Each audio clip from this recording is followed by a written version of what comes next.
bespoke radio for the masses. Headline edition, July 8, 1947.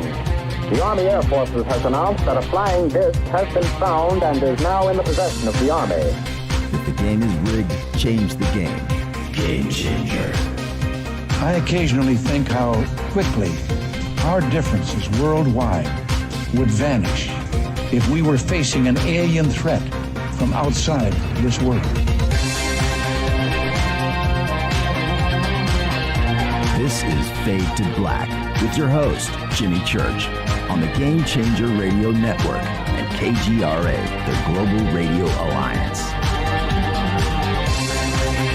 I need your help to get to the year 1985. You're listening to Fade to Black with Jimmy Church on the Game Changer Network.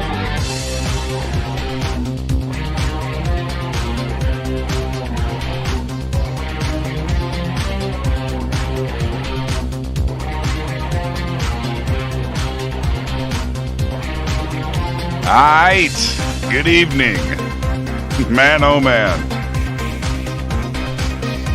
Fade to Black,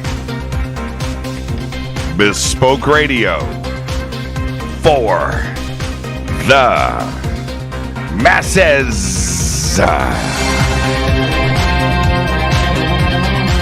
Yeah, man. Today's Monday, June 28th, 2021. 180 days into the new year, only 185 days left. We are live from a bunker that is somewhere in the middle of nowhere. A total undisclosed location, but it is beautiful. How you doing? How you doing? Oh, man. I would like to welcome everybody listening all around the world, all across the United States. Hither and thither, to and fro, back and forth, up and down, east and west, north and south, far and near. This is Fade to Black for KJCR, the Game Changer Network, and KGRA, the planet. I'm your host, Jimmy Church. What is cracking, everybody? How you doing? How you doing? You know I'm good. You know I'm good. You know I'm good. A few hours ago, I was on a plane.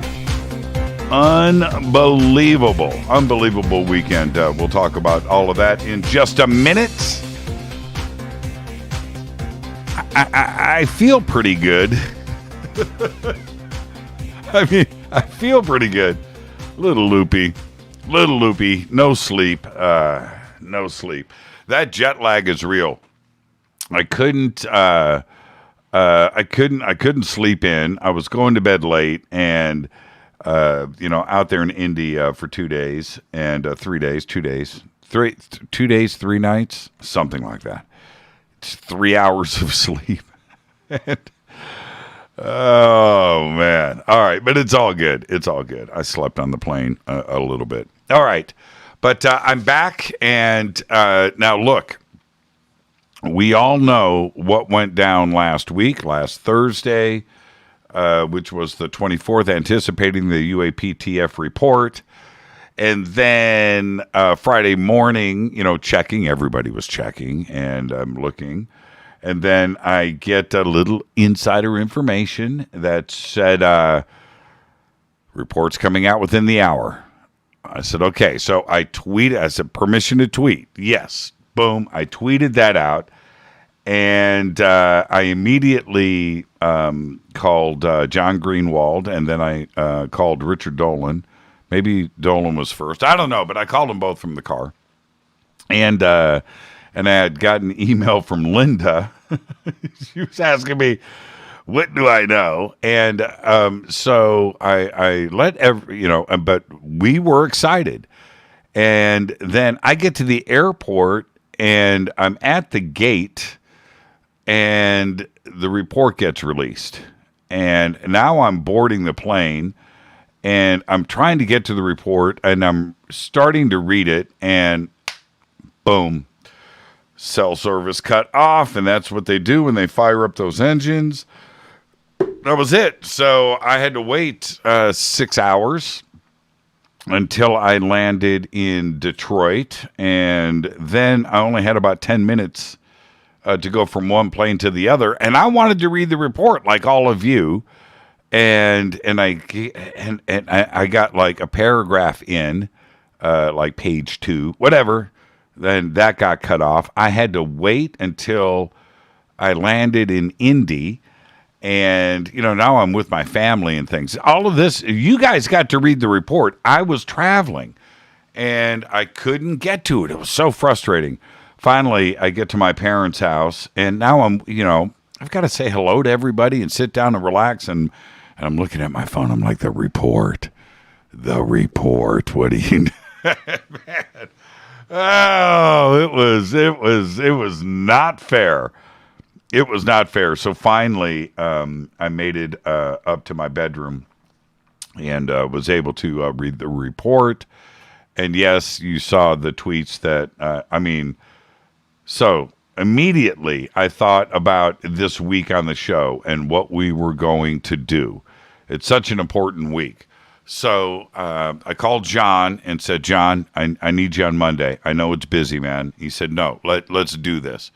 So I got John Greenewald here for tonight's show. And then, we're going to be discussing, I want his analysis on everything, but he's got a different take that doesn't necessarily have to do with the report. It does, but we're going to be talking about that tonight too. So his full analysis is coming up at the bottom of the hour. Tomorrow night, Billy Carson is here.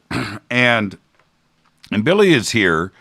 Again, this is UAPTF week, right? We're all looking at this and trying to figure stuff out. Bringing Billy in to discuss that, but also Disclosure 101.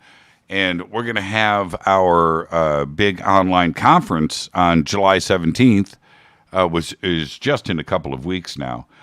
And that is our disclosure conference. And so with that and thinking about things, I needed to have Billy come in and give us his take now. What's the status of disclosure? So tomorrow night's Disclosure 101 with Billy Carson.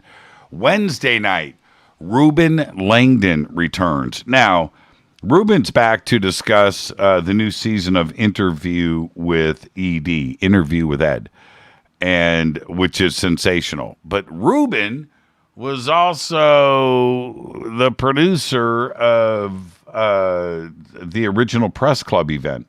So he's got a take on things too. So Ruben is going to be here Wednesday. Thursday night, Linda Moulton Howe is here for her take on the UAPTF report. I spoke with Linda yesterday for a couple of hours, and right after my dad's memorial, and we talked for a couple of hours, about 90 minutes. And I told her, I said, you know what? Save everything for Thursday night, Linda. You and I can discuss it right now, but no, I don't want to. I want to save everything for Thursday. And she actually thanked me for that. So she's going to come in strong on Thursday night. So that is one heck of a week coming up on Fade to Black. And I'm excited for all of you. I'm excited for this community. And wow, what a week. So there you go. No Fader night this week. Instead, it's Linda Moulton Howe. Now, I just mentioned Billy Carson being on with us tomorrow night. And it is this July 17th, which is a Saturday. That is the date for our Forbidden Disclosure online conference with Richard Dolan, with Linda Moulton Howe, Lou Elizondo, Nick Pope, Billy Carson, and myself. This is an 11-hour all-day live event. This may be the biggest event of the entire year. It's really that simple. Tickets and info are available in the description box below if you're over on YouTube. We've got it up all over social media. You can also go to jimmychurchradio.com and click and get your tickets. This is the event. If you're going to do one thing all year, it's this one. Okay? All right. I cannot wait for tomorrow night with Billy. This conference, July 17th, after everything that has gone down, right? Richard, Linda, Lou, Nick, and Billy, all in one place at the same time. Huge. That's huge. That's world class. Follow me on Twitter at JChurchRadio. At JChurchRadio. Start your social media world with me right there at JChurchRadio. I just posted up in Twitter. My mom yesterday disappeared in the house. And, we're all sitting there in the living room. And she comes downstairs with a stack of stuff. And it was things from the 80s. And things that I didn't even know that she had. A stack of photographs. So I've got copies of everything. She's got the originals, but I took pictures. And I posted up this. This was a poster. So I took a picture of the poster of me posing for a Moser Guitars ad. And this is 1985. Look at that. And if you want to see it, head over to Twitter. It's right there, cigarette and all. And the funny thing about this picture, because this is what is strange. This is 1985, documented, 1985. And my mom also brought downstairs my original 8x10 senior year picture for the yearbook. And, but she had the 8x10, they crop it for the yearbook, but this was like the full, and I haven't seen that. I don't even know if I've ever seen it, to be honest with you. But anyway, that picture was taken in 1981. 4 years later, I look like this. You put the two side by side. I have no idea how I managed to grow 2.5 feet of hair. I can't do it now for sure. But if you want to check that out, it is over. It's pretty funny. It's pretty funny. That's the 1980s, man. That is the Sunset Strip, live and well. Cowboy boots. Yeah. A Nagel guitar. Nagel face. Neil Moser built the best guitars. Anyway, so that's over at Twitter if you want to check that out. Let's get to the breaking news. Tributes have poured in for former Alaska Senator Mike Gravel, who died at the age of 91 after spending his political career opposing America's foreign wars, military spending, and the surveillance state. Now, Gravel died at his home right here in Seaside, California on Saturday, and he was on one of my panels many years ago and was a real advocate for UFO and ET disclosure. And I had the opportunity to sit down with the senator and talk to him at length privately, and he really understood the UFO subject and knew a lot about a lot. And he was just amazing. He was fascinating and very distinguished. Just an incredible guy. And he has now left this earth at the age of 91. And it was an honor and a privilege to have met him and to have the opportunity to sit down and pick his brain at I'm going to say we probably talked for a couple of hours. And I'm very sad that he passed away on Saturday. A new analysis of known exoplanets has revealed that Earth-like conditions on potentially habitable planets may be much rarer than previously thought. The work focuses on the conditions required for oxygen-based photosynthesis to develop on a planet, which would enable complex biospheres of the type found here on Earth. The study is published today in the monthly notices of the Royal Astronomical Society. You need to go and check that out. Now, Facebook, back in the news. Facebook vaulted above the $1 trillion market cap after a federal judge in Washington, D.C. dismissed the lawsuit by 48 attorneys general of the United States and territories accusing it of monopolistic behavior. Oh, wow. Right? Right. I'm going to do a deep dive and get back to you on this one tomorrow. The news just broke right before the show. Let's get the show cracking. Happy birthday to today, Elon Musk. Elon Musk is 50. Unbelievable. Mel Brooks, today, 95. John Cusack, today, 55.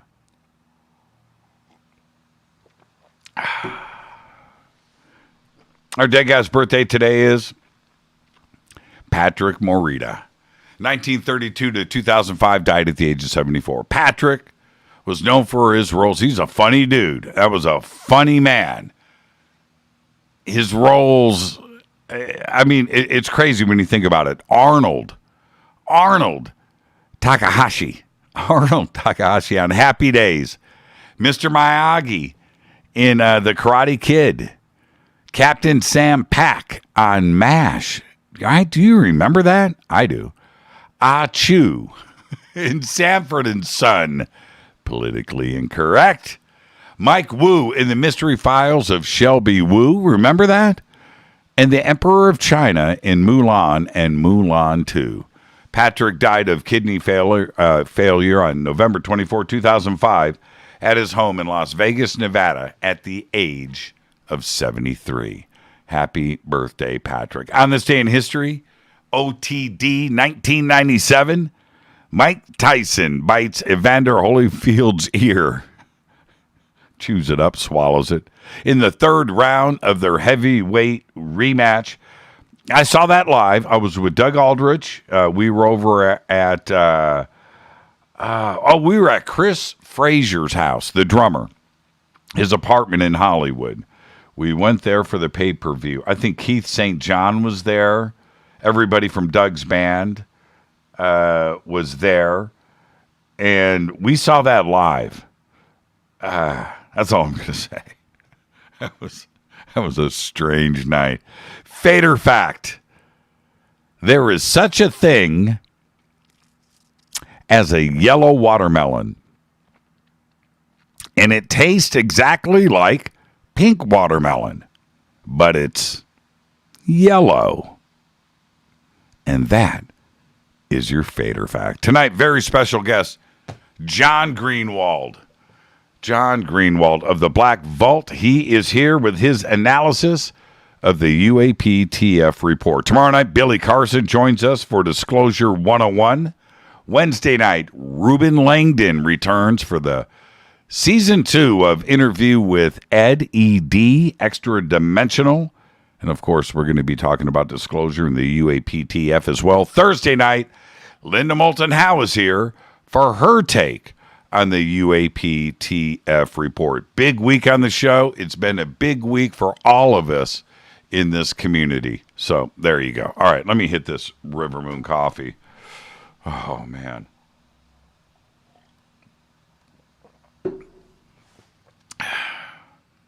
Kaz just posted in Twitter, yellow watermelon. Who knew, right? Man, how fat. I just said the Fader fact. And you've got the watermelon up, Kaz. You're unbelievable. Thank you for that.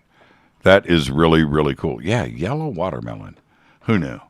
All right. I want to talk a little bit about my weekend because it's hard for me to digest just how much stuff we got in. I arrived Friday night, so nothing happened on Friday. Woke up Saturday morning, and my mom is going to donate my father's pickup truck, nice truck, well-maintained, like a Chevy Colorado King Cab, red, nice, to a big cat rescue. Okay? Now, where she's been volunteering and working at for, I think, just over 15 years. And my brother Kevin had been there. My mom has told me about it countless times. And it just didn't soak in what she was saying. Big cat rescue. And then, of course, Joe Exotic, Tiger King. That stuff comes out. And I talked to my mom about that. And And she's like, oh, no, we're not that. But anyway, but yeah, a big cat rescue right there, about an hour outside of Indianapolis. And so that's what we did on Saturday morning. So we drive out there, and my mom hands over the paperwork for the truck, and then she's gonna take me to go see some cats. And I'm here to tell you, I didn't know what to expect. And whatever you have in your mind about this kind of thing, you know, from like Joe Exotic, no, this is not that. That is a bunch of meth heads that had big cats, and that was just a bad scene. Anyway, this was incredible. And I've got some pictures and I've got some video. I'll post it over the next couple of days. But these cats have their own, each one, just a huge, I don't know how many acres. It's got to be 100 acres, I would think. I was only in a small section of it. And where I was, I got to see about 15 or 20 big cats. I'm guessing it could have been more, but each one of them had like an acre to themselves, and they don't have human contact. So there's none of that going. There's no posing for pictures, and no, it's not about that. And these cats are happy and live an incredible life. They're all rescues. You know, you can't let them back into the wild, but they need to live a life of dignity, and they do there. So anyway, I'm hanging out with these big cats. Holy mackerel! I can't put it into words. And one of the videos, there's a couple of cool videos and things, some stupid selfies, all, you know, a fence between us. But these cats are happy. The life of Riley, they've got it going on. All of the handlers are, come from, they're in college, and it's a whole different thing there than your vision of these big cat rescues. Anyway, so I'm walking around. I'm going to post this video tomorrow. I didn't have the time to post it today. But Gage. So I'm going to post this picture of Gage tomorrow. So I walk up, and Gage is just laying there. And, he's happy. He's cool. Big. And he was young. I think he was he's 9 months old or something. Less than a year old. But he's like 500 pounds, right? He's giant. Just giant. And he's laying there, just licking his paws and happy. Handsome. Good looking. Perfect. Just beautiful. Handsome. And I go, Gage. And he looks at me. And he gets up. And I say, Gage, come here, buddy. And he walks right up to the fence and is purring and talking to me. And I shot a video of that. And I'm going to post that tomorrow. But it's incredible to be that close to these big cats. And I can't wait to go back. Got to thank my mom. I also want to hope he's listening. My drummer from high school, who I've known since we were wee lads. I think we met when I was 14 or 15 years old. Jerry Reescamp came by. I hadn't seen Jerry since probably 1995, 1996. But he came by to my father's memorial, and I was able to sit down for an hour or two with Jerry and get caught up on life. He's still playing. He's one of the great drummers, period. One of the greatest musicians I've ever known. But I got to hang out with Jerry, and that was incredible. And then we had a dinner party for friends and family, and my friend from Bell Labs, Dwayne Fortune, came by to say hello, and I was able to see Dwayne. I haven't seen Dwayne since 1985, and getting caught up. But that was incredible.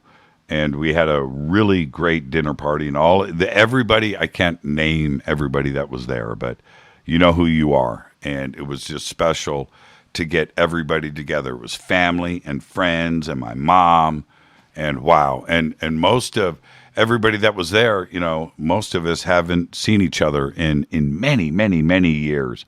And to hear the stories and everybody getting caught up, it was incredible. And then after my dad's memorial yesterday, looking out the window, and everything is cool. And I looked out, and there was this gray storm coming across. It turned out to be like a monsoon rain, sideways rain, and it was really, really cool. It was, I'm serious too. To have that happen, it was pretty cool. And then last night, I just want to wrap this up. My brother David and my brother Kevin, both complete troublemakers, and I had so much fun with them this weekend. But I was crying about White Castle. I'm like, man, I'm on a plane tomorrow. How did I get through this weekend? I didn't do Waffle House, didn't do anything, and now here it is. And then David, unbeknownst to me, ordered me 15 double cheeseburgers from White Castle and had them delivered to the house. I posted pictures of it yesterday, and I did what I could. I paid my respect to the great state of Indiana and plowed through as many of those as I could. We all did. It was great. And thank you, David, for doing that. And you and Chrissy are amazing. Kevin and Chris, you guys are amazing. My mom, Sharon, you are amazing. And one of our neighbors growing up, this is 1974, Nancy, Bill and Nancy. And they lived between my parents and my house. And it's a long story, but they lived in between. I hadn't seen Nancy since she moved. And her and Bill moved to Florida in like 1976. And there she was. That was incredible. To think about that, 45 years, she still looks great. Nancy, if you're listening, I think she's on a plane, but wow, it was great seeing you too. All right, well, there you go. That was my weekend. I'm here. I'm back. I didn't have any time to do that UFO stuff all weekend, but we're going to do it this week for sure. Tonight, very special guest, John Greenewald is here from the Black Vault. Tomorrow night, Billy Carson, again, Disclosure 101 and the UAPTF Report. Wednesday night, Ruben Langdon returns for Season 2 of Interview with Ed, the Extra Dimensional, but we're also going to be talking about the UAPTF Report. Then a very special show on Thursday night, because it's not Fader night, it's Linda Moulton Howe. And she is going to be here and give us her take on the UAPTF Report. There you go. I am your host, Jimmy Church. And I'm back. I'm cool. I'm ready. Let's do this. Man, we've got a great week coming up on the show. Right after the break, John Greenewald of the Black Vault. All of this on the Game Changer Network and KGRA, The Planet. Oh, thank you, Race. Racy Hobbs. You better be listening, Race. And thank you, Bill, too, as well. Let's rock this. I'm your host, Jimmy Church. I'll be right back with John Greenewald after this short break. Stay with us.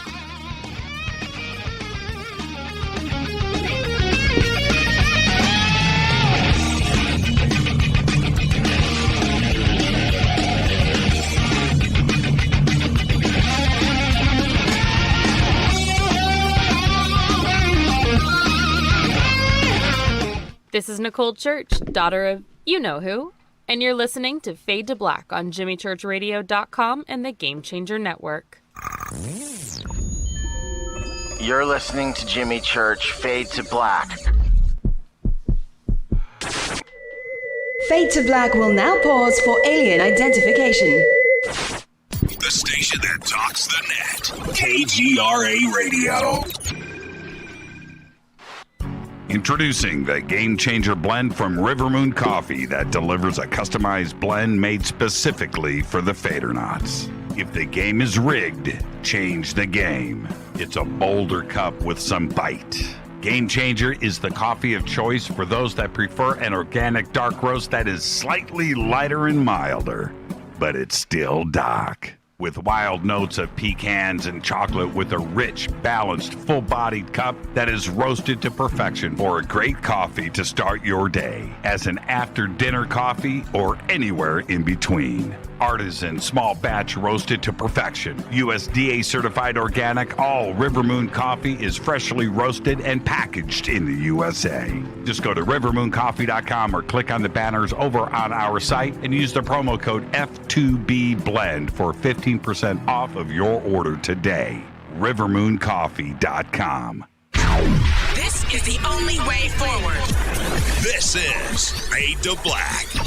Make contact. KGRAradio.com. This is Jimmy Church of Fade to Black, and you can get our podcast for just $2 per month.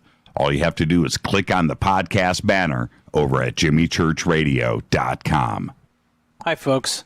It's troubling times, and fear is pushing emotions, which in turn pushes health the wrong direction. Do you ever get an ache because life is uneasy? Try Life Change Tea at getthetea.com. Life Change Tea works on your digestive tract, helping to move food through quicker and comfortably so your health is spot on. Life Change Tea may not help with world issues, but it will help with your digestive issues. A glass a day helps keep the intruders away. So, change your life today. Log on to getthetea.com. That's getthetea.com. If your health game is off, get on by ordering Life Change Tea. Getthetea.com. And while you're on our site, look around at the great non-GMO organic supplements. And if you're a sales shopper, go to our specials page and see what's for you. I've been drinking the tea for 12 years and I'm sure glad for its health benefits. Again, that's getthetea.com. Getthetea.com. The tea that makes you go. Fadernauts, when you think about the future of our country and where we're headed, do you wonder about the food supply? I do. Disruptions in the food supply chain could be disastrous, and they usually occur with little warning. That's why the smartest thing you can do today is to stockpile emergency food, water, and other essentials. I personally recommend My Patriot Supply. They're the nation's largest emergency preparedness company, serving millions of customers for more than a decade. In fact, they're the only source my family trusts for our preparedness plan. You should too. Right now, save 20% off a full 4-week supply of delicious meals that provide 2,000 calories a day. Saving 20% helps too, doesn't it? Especially now. So go to preparewithjimmy.com and get ready. That's preparewithjimmy.com. There's no time to lose. Do it now. 9 out of 10 geneticists agree. Fade to Black is not your father's radio show on the Game Changer Radio Network and KGRA, the planet. Hi, this is Rob Reiner from Anvil, and you're listening to JimmyChurchRadio.com. What's up? I'm Chris. What up? This is Kyle Massey, and you're listening to Jimmy Church Radio.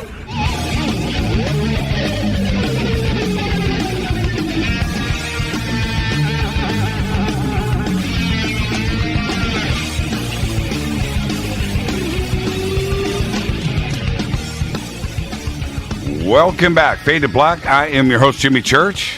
What a great week we've got coming up on the show. I'm trying to keep up with John Greenewald of the Black Vault and his spectacular hosting. But this week, we have John Greenewald here. That's tonight. Tomorrow night, Billy Carson. Wednesday night, Ruben Langdon. I bet you John's never interviewed Ruben. I got that much on John. But Thursday night, Linda Moulton Howe is here. We are talking about the UAPTF report all week here on Fade to Black. Tonight is John, and he's here to give us his full analysis on everything. And I'm not sure if it's going to be what you think. That's the first part. He posts a lot and he writes a lot of articles, so you may know. But there's another document too tonight that he has written about. We're going to talk about that too as well. And he started the Black Vault back in 1996 at the tender age of 5. And he was tapping in back then to groups like the CIA, the FBI, and the Pentagon, the Air Force, the Army, the Navy, the Air Force, the Marines, and I think the Coast Guard. I think he was hitting into the Coast Guard too as well, the NSA, the DIA. And this is the deal. I'm going to go straight to it. We all know his website and depository of all things FOIA is the Black Vault. But I'm going to go straight to it tonight, John. Thank you for coming in. Very important night. But back at the tender age of 5 in 1996, I mean, did you, honestly, and I've asked you this question so many times before, but this time it's framed a little bit different, my friend. Yeah. Did you ever anticipate kicking the hornet's nest so much that somebody was going to be forced into a position like they were to release this report? And I'm going to say you instigated enough and started enough fires over the last 3 years that you are largely responsible for this response. I'm going to say it. You won't. But did you expect last Friday to ever have happened? Well, first and foremost, Jimmy, as always, it's great to be here. I appreciate the kind words. I personally don't feel I played a role in that. But as you've noted, yeah, I don't give up and essentially stick with profiling what they don't want to tell you, and that's always been my aim. But with last Friday, I will admit, no, I didn't think that was going to happen. I was surprised it was on time. Full disclosure, I thought it was going to be late. I would have bet money on it. And the fact that it was on time was impressive. The fact that they did it was impressive. I do feel, and we can get into this whenever you want, but I do feel it was rushed. I do feel like it was started on Monday. That's kind of how I felt, just with the way that the report was. And if you look at reports by the DNI and what they put out, it really didn't resemble it. It's not that I've looked at every other report the DNI has ever created, but I did go through quite a few when I had created a video early this year kind of saying, okay, look, this is what we can expect. I mean, it's going to be likely short. It's going to have references to a classified annex, and that's what they're going to hide behind. And on the contrary, it was short, but it just kind of like was not their norm. It wasn't their standard. So I do feel that it was very rushed. They needed to fulfill the requirement that Congress put on them. They did that, and to their credit, it was on time. But no, to go back to your question, I did not expect that day to come. So 4 days ago or whatever it is, I would have never thought that this, prior to that, I would have never thought that this would have happened. You and I, full disclosure, on Friday, before the report's released, we're talking to each other. It's okay. Greenewald, what do you know? I don't know, Church. What do you know? Is this going to happen? And we were excited, right? I mean, it was, we're two kids again. We were excited about this. The thought of the secrecy behind this, and there wasn't any pre-leak, right? There was nothing coming in from official sources stating the report is in a car in a locked briefcase on its way to. There wasn't anything like that at all. We were kept in the dark until there was an official press release that the document was in the Oval Office, right? And Biden was being briefed on it. That caught me by surprise to have that happen first. Did that surprise you? Well, the only thing I saw was a journalist from Nexstar, I believe it was, and she had tweeted out. It was the only one that I saw, at least at the time, that the White House was being briefed. And I tweeted at her saying, hey, thanks for the update, because that was something I had not heard of. But I said, was the White House briefed or was Biden briefed? And she had responded saying that she was still working on that, but she would only say at that point that the White House was. And I don't think she or anybody actually said, was Biden briefed on that day on the report that was coming out. However, we have heard that, those high-level positions in Biden have likely been briefed in the past, and likely what they've been briefed on would not be that drastically different from what the general public saw on Friday. What was reported on, but as far as I know, not admitted to until Sunday of all days, I was talking with the Office of the Director of National Intelligence early Sunday morning. And to their credit, they were working overtime. They were actually responding, and I got a couple quotes from them on Sunday morning. So I had written an article about that, kind of combining everything. In short, the report, yes, was delivered. Everybody assumed that there was a classified version. That ended up, yes, that was true. I don't like to assume things, though, so that's why I was kind of pressing it. Did you guys have an extra classified version of this because, as I mentioned a couple moments ago, when DNI does a report like this, they make reference to a classified annex. So they'll say like more information in a classified annex. They didn't do that in this report. So that's why I was pushing the issue. So they admitted that it was. And one of the other quotes they gave me was that the conclusion of the classified report and the scope of it was exactly like the public report. So that what they were trying to say was that they didn't hide any type of, secret type of material that changed what they believed about UAPs in the classified version, but lied to the general public and gave them another version. Rather, they were saying it's the same. However, the classified version had sources and methods. So they were saying that it was classified because that they were protecting sources and methods. So whether that be the equipment that captured UAP, personnel, where they were, whatever that might be that encompasses sources and methods, that was what they were saying. That was the only classified aspect about it. So one thing that I had done Friday was I initiated a case, not through the Freedom of Information Act, but rather a mandatory declassification review case. And in short and plain English, what that does is it mandates a government agency to review a document for potential declassification. Doesn't mean it's going to work, but for potential declassification. And so I initiated that case on Friday, did receive confirmation from ODNI today that they have started the case. And in essence, what it's doing is forcing ODNI to look at the classified version for potential public release.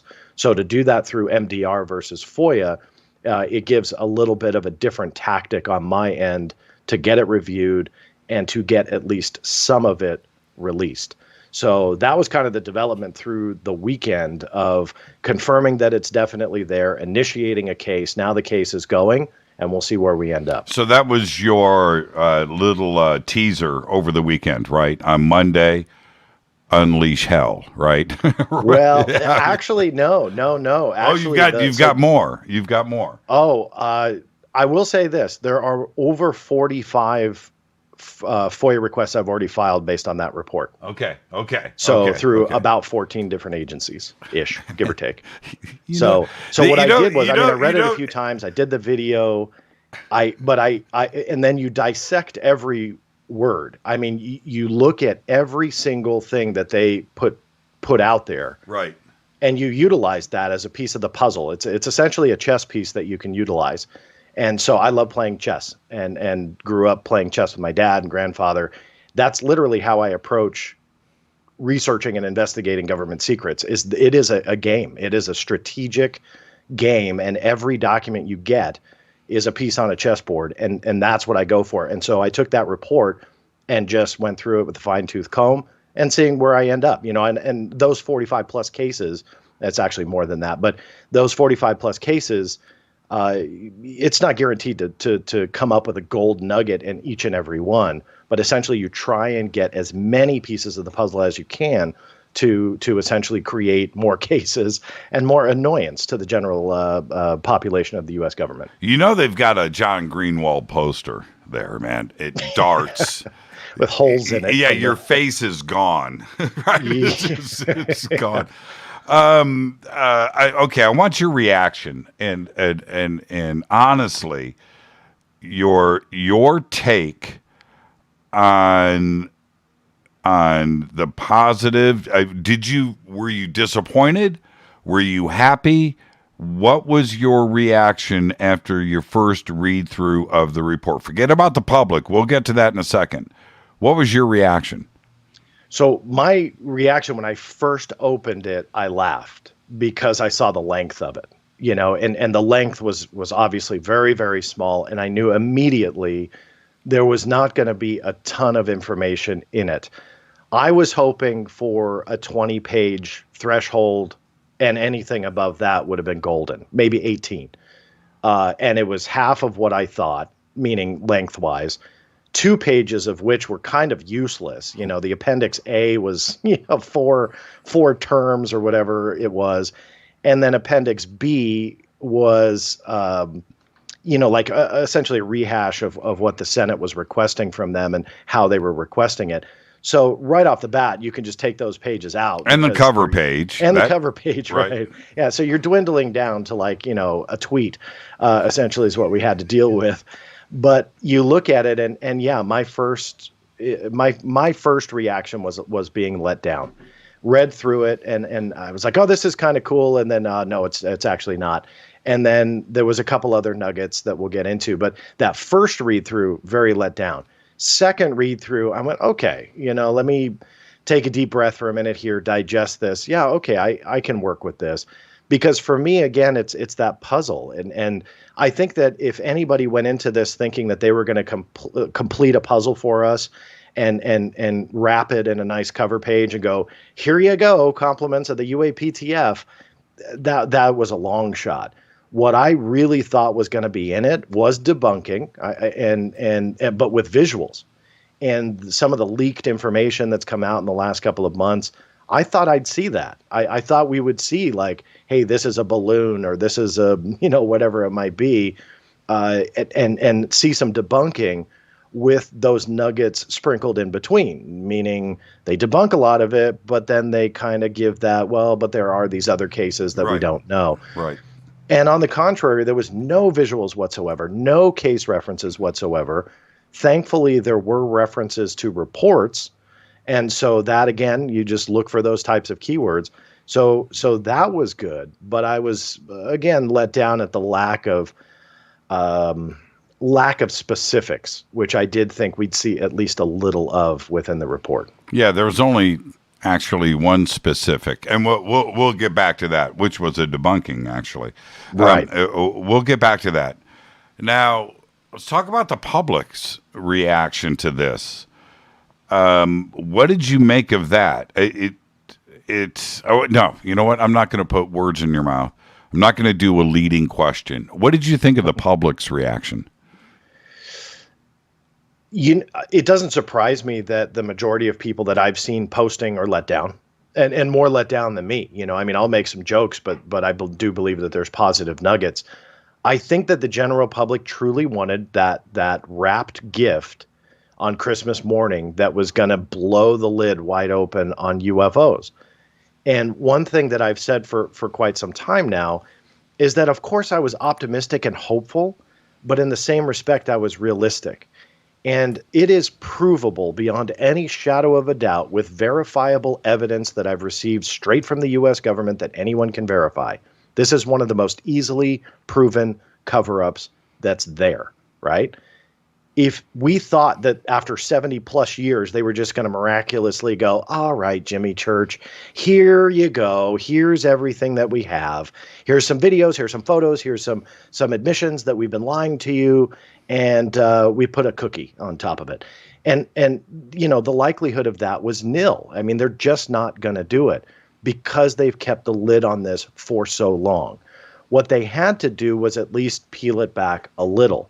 Because if they truly just debunked everything and said, we are not going to look into this, we do not care about this, we're done, that this is ridiculous, and why would we ever look into UFOs or fund it, that would receive a backlash from the general public that would really backfire, in my opinion.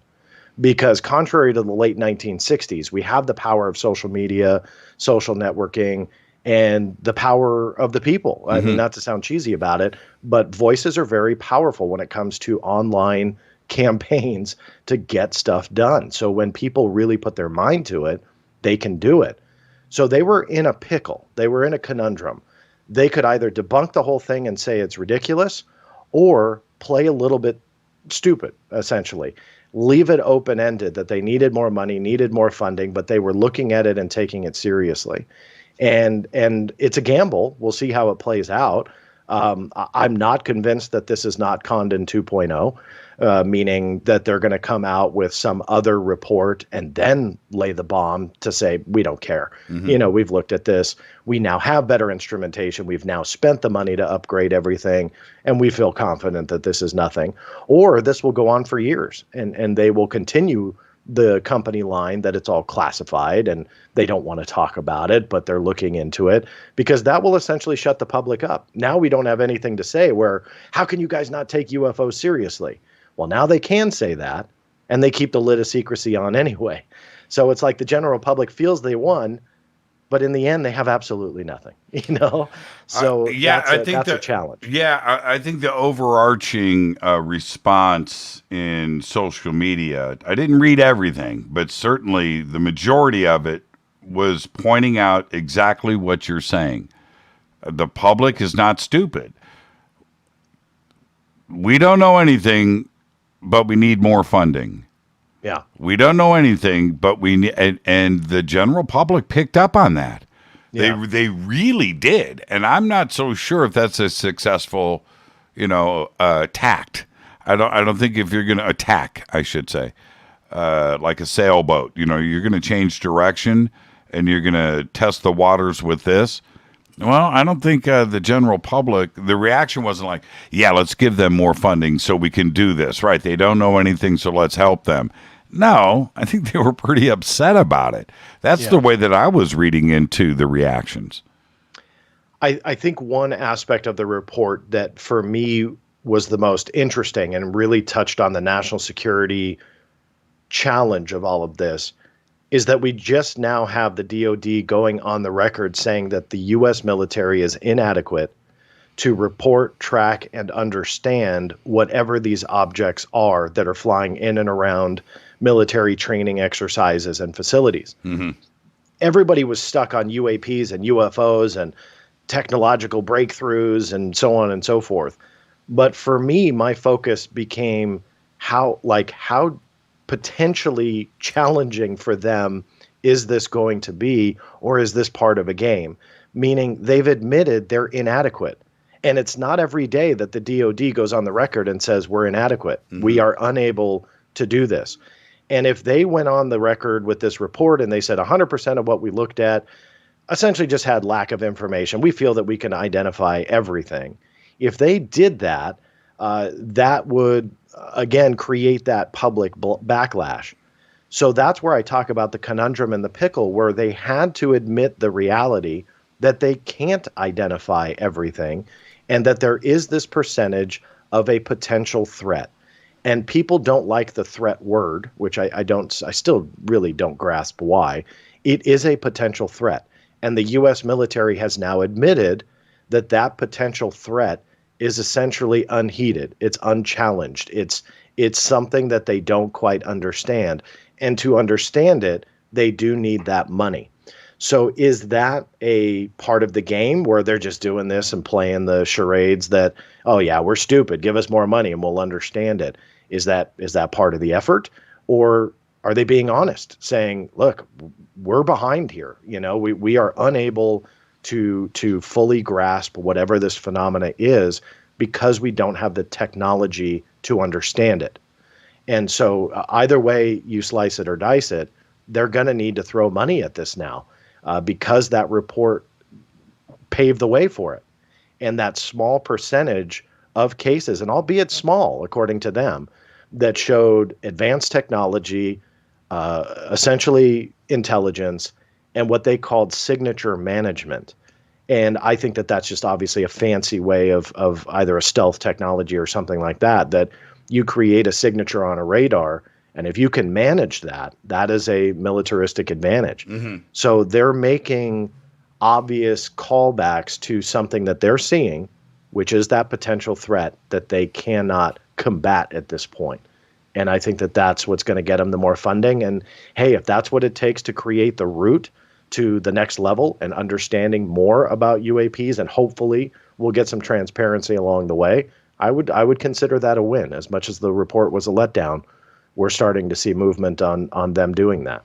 And we'll get to the memorandum after the break. And I want to jump into something else that I find very interesting. And after the break, we're going to go deeper into this. I think the report allowed 5 different groups the ability to say, this report speaks to us. And clearly we have issues. But it's 5 different groups that could claim that the report is part of them. You have the debunking side. You have the pilots in the UAP group. You have somebody like Neil deGrasse Tyson who tweeted out, see, there's nothing, there's nothing, right? There's nothing. So, to the Neil deGrasse Tysons of the world and his followers, the report speaks to them a different way. The way that CNN and Fox and the media handled the report, that ETs are not part of this. It's just weird how you're going to look at it with a different lens and read the report your own way. And one of the things that is pointed out, and we're going to get into these 5 groups after the break, but here it says in the report, and a handful of UAP appear to demonstrate advanced technology. Now, they mentioned garbage bags, they mentioned birds, they mentioned all of this stuff, misread sensors and things, and they mentioned all of that, but then they say in 18 incidents described in 21 reports, observers reported unusual UAP movement patterns or flight characteristics. I'm assuming we're talking about the group of pilots and Dave Fravor and Alex Dietrich and the Tic Tac and the Gimbal and the Go Fast and so forth. But they clearly say that here. That's one of the outs, for the UAP UFO community that is looking for something else here that is not natural or of this earth, right? It's really strange. And I had to go back through the report a couple of times to pick up on these, like you said, these little nuggets. And that is a nugget, John.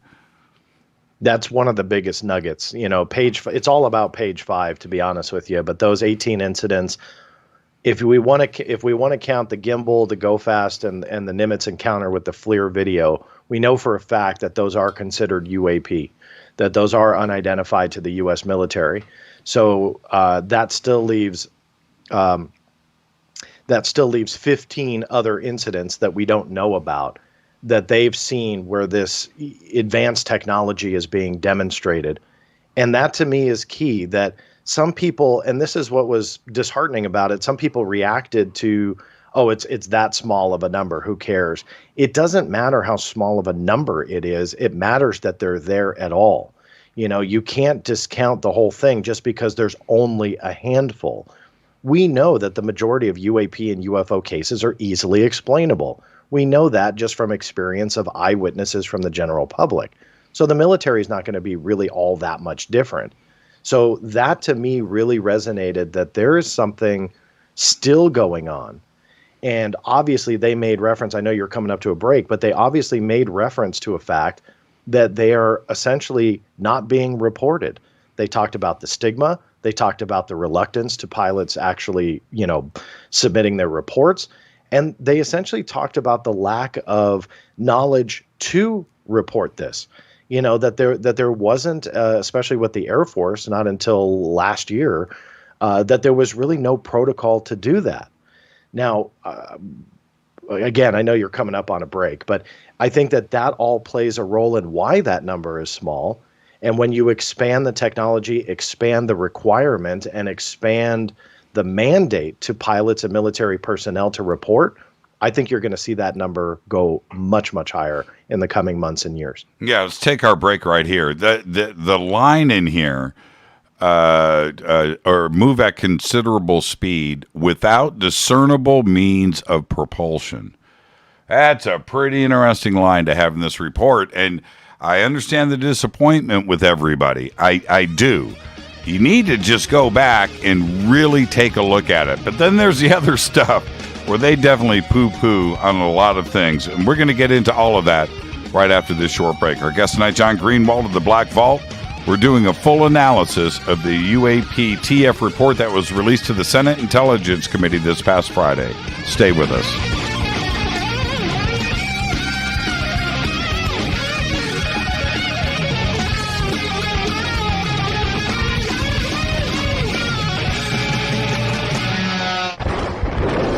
This is Fade to Black with Jimmy Church on the Game Changer Radio Network and KGRA, the Global Radio Alliance.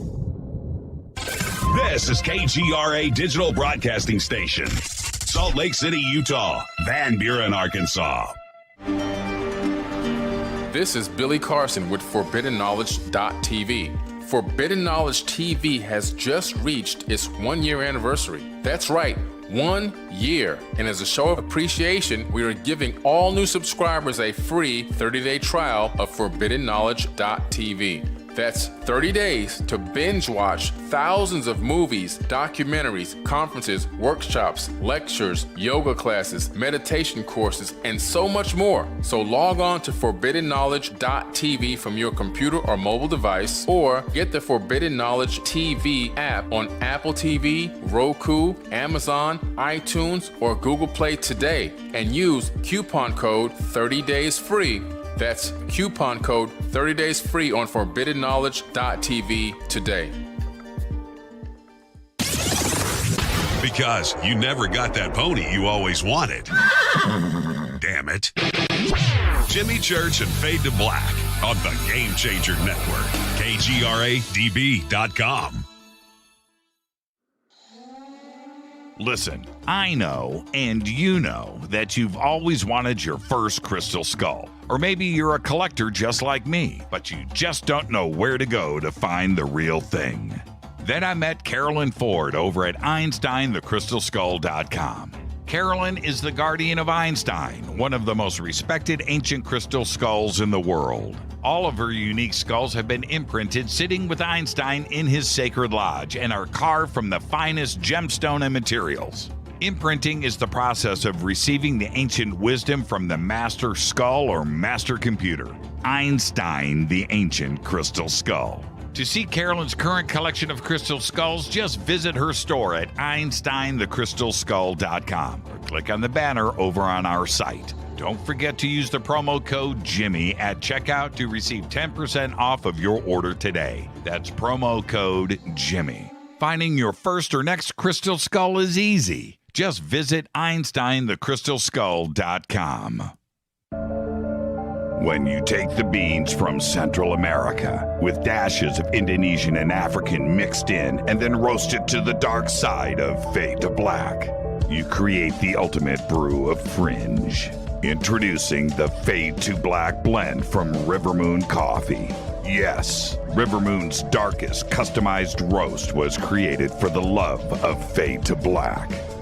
The alchemy of masterful roasting and smoking the beans is in every sip of this full-bodied, dark Java. I need my coffee dark, deep, with distinct bittersweet chocolate highlights, just like the bunker. Leaning further into the darkness of the roast is Fade to Black blend from Rivermoon Coffee. Just click on the banner at jimmychurchradio.com and use the promo code F2BBLEND for 15% off of your order today. Hello, I'm Katie and you're listening to my main man, Jimmy Church, on jimmychurchradio.com. Hi, this is Ray Hobbs here, repping the planet, and you're listening to my good friend, Jimmy Church, Fade to Black, on the Game Changer Network and the KGRA Digital Broadcast Station. This is Toby Kebbell. You're listening to JimmyChurchRadio.com. Don't hurt me, Jimmy. I'm only little. Hey, I'm Adrian Grenier. And this is Ari Gold. We're the Honey Brothers. We're of the Honey Brothers. Hey, I'm Adrian Grenier. And I'm Ari Gold. We're the Honey Brothers. And you're listening to Jimmy Church. The Revolution. This is Jimmy Church of Fade to Black, and you can become an official Fadernaut by just going to our membership section at jimmychurchradio.com. Hello, this is Serena Wright Taylor from Conscious Life Expo, and you're listening to Fade to Black with Jimmy Church, who holds the Lucky Pony record for the best astrological chart since 1963. True story. This is Micah Hanks of the Gralien Report, and you're listening to Jimmy Church on Fade to Black, across the globe on the Game Changer Radio Network and the one and only KGRA Radio, The Planet.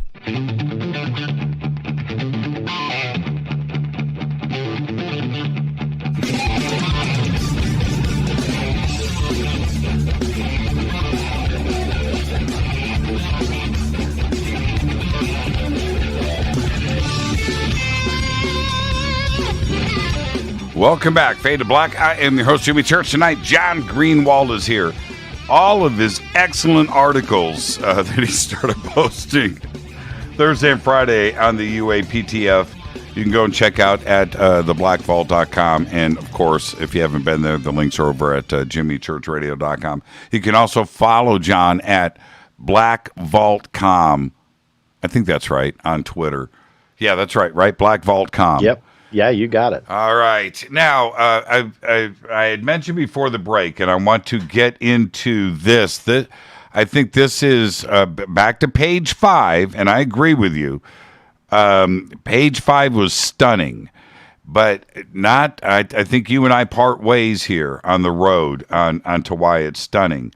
I think that the ODNI and the DIA and the FBI and the CIA and the NSA and the NRO and everybody else that was contacted to contribute to this report left the door wide open to any number of groups. And they did that very conveniently by stating UAP probably lack a single explanation. Now, we know that, of course, right? But it's the way that they approached it, right? And so I want to talk about this first group, Airborne clutter. Do you have the report up in front of you? I do. Yeah, I had to be prepared for your interviews. You asked good questions, so I've got everything good to go. But Airborne clutter. I'm gonna let you read those 2 sentences. Sure. These objects include birds, balloons, recreational unmanned aerial vehicles or UAVs, or airborne debris like plastic bags that muddle a scene and affect an operator's ability to identify true targets such as enemy aircraft. Now, there's a lot of talk in this 6 pages about sensors and our excellent military technology, but they can't identify. They only identify accurately what they know about, right? Enemy aircraft, for instance, right? We can nail that. Submarines, we know by the sound of a submarine's screw propeller. We know what, not only what kind, we know the name of that particular vessel, right? Everything has got a signature. So as long as we know what we're going for, they are stating, right? But if it's a plastic bag, we don't have the technology to identify these things. That's a big segment of this, isn't it, John? Well, this is the part that confuses me a little bit on whether or not these 5 categories are something that they developed in the development of the UAPTF and the task force's mission, and they sit down before they ever look at a UAP case and go, okay, look, we got mysterious objects in the air. What could they be? And they all in a round table start coming up with the different explanations. Their 5 categories truly do encompass everything that UFOs could essentially be. We just went over airborne clutter. I hope you don't mind me jumping ahead here, but the other categories were natural atmospheric phenomena, U.S. government or industry developmental programs, foreign adversary systems, or what they called the catch-all other bin. That encompasses everything. So what we don't know, because we don't have access to the data in the 140 plus cases, is that did they determine that because of what they were seeing, or did they create that prior to ever seeing anything? My guess is they created that before ever seeing anything, because there are going to be a lot of instances, as stupid as it sounds. I mean, I don't know about a plastic bag, but something like a foreign object flying in the wind that somebody sees. We know that from Project Blue Book. There were a lot of instances where even military personnel saw things that were not military craft or anything like that. But obviously, they are tackling the different explanations in this section. And if I were to bet money, and I don't know, I think that these 5 categories were determined when they started, and essentially that is their, I would say, reference material to once they do look at a case, where does it fall into? Is it a plastic bag? Is it a craft of some kind? Okay, so is it our own technology or a foreign adversary's technology, or is this something else? Is this a catch-all other bin? So I think that's something that they created in the beginning. If I were to bet money, I thought about this so much. I think they looked at those 144 cases. They did the best analysis that they could, different agencies and different branches of the military where these cases were being analyzed. And they came up with somewhere, I think there was a case in there that had a plastic bag that they identified, right? Or a bird or a balloon or UAVs. And then they had some of these reports that came through that turned out to be ice crystals, cloud formations, right, that were picked up by the sensors. Yeah. And they identified that. When you come down and the last two, which are secret government programs, ours, right? Now that was pretty interesting, but then they follow that up with, we were unable to confirm, however, that these systems accounted for any of the UAP reports we collected. So out of those 144 cases, they're firmly saying it wasn't us. Yeah. So 2 comments. The one thing that I would comment on did they see cases that were ice crystals? If you look at UAP probably lack a single explanation, that section, that first paragraph, last line, they say with the exception of the one instance where we determined with high confidence that the reported UAP was airborne clutter, specifically a deflating balloon, we currently lack sufficient information in our data set to attribute incidents to specific explanations. So where I find that interesting is that they were only able to identify with confidence one out of the 144. Why so didn't that leaves they? 143 that they still consider unexplained. Right, and why wasn't that in the appendix? Right, that was the video that they looked at, that they determined it was a deflating balloon. Yeah, and you're absolutely right. That's where I thought that there were going to be some type of visuals, because the impact that would have is, let's say, and this is a guess, by reading this, I feel that this is potentially the USS Omaha footage that was leaked out by Jeremy Corbell. The one that went behind the horizon. That's arguably, yes, but Yes. that's the one. So Yes. it was like a sphere that was coming down. There was a portion of the video that was missing. Right. And then it looks like it either went on the other side of the horizon and lost visual, or potentially just popped. I think Mick West had a version that he felt it was a flare of some kind, and what you were seeing with the sphere was infrared glare. Again, I don't know if that's his most recent explanation, but I did see that. Mm-hmm. Regardless, I think that, if a deflating balloon, you have this slow descending sphere-like object that, seems to essentially just hit the water, and that's it. So if I were to bet money, that would potentially be it. Let's just hypothetically here say that was the footage. This was a perfect spot for them to put a visual in there, and possibly even one that the public has been accustomed to hearing this as a UFO, and essentially blow it out of the water, pardon the pun, and solve it. That even though now you still have 18 incidents that I want to get a hold of, right, you're blowing it out of the water, and that visual impact would actually, in my opinion, to the general public, would override the 18 incidents paragraph. So I think that if they really wanted to kind of make an impact here, they could have put that visual in here and said, look, high confidence, this is a deflating balloon.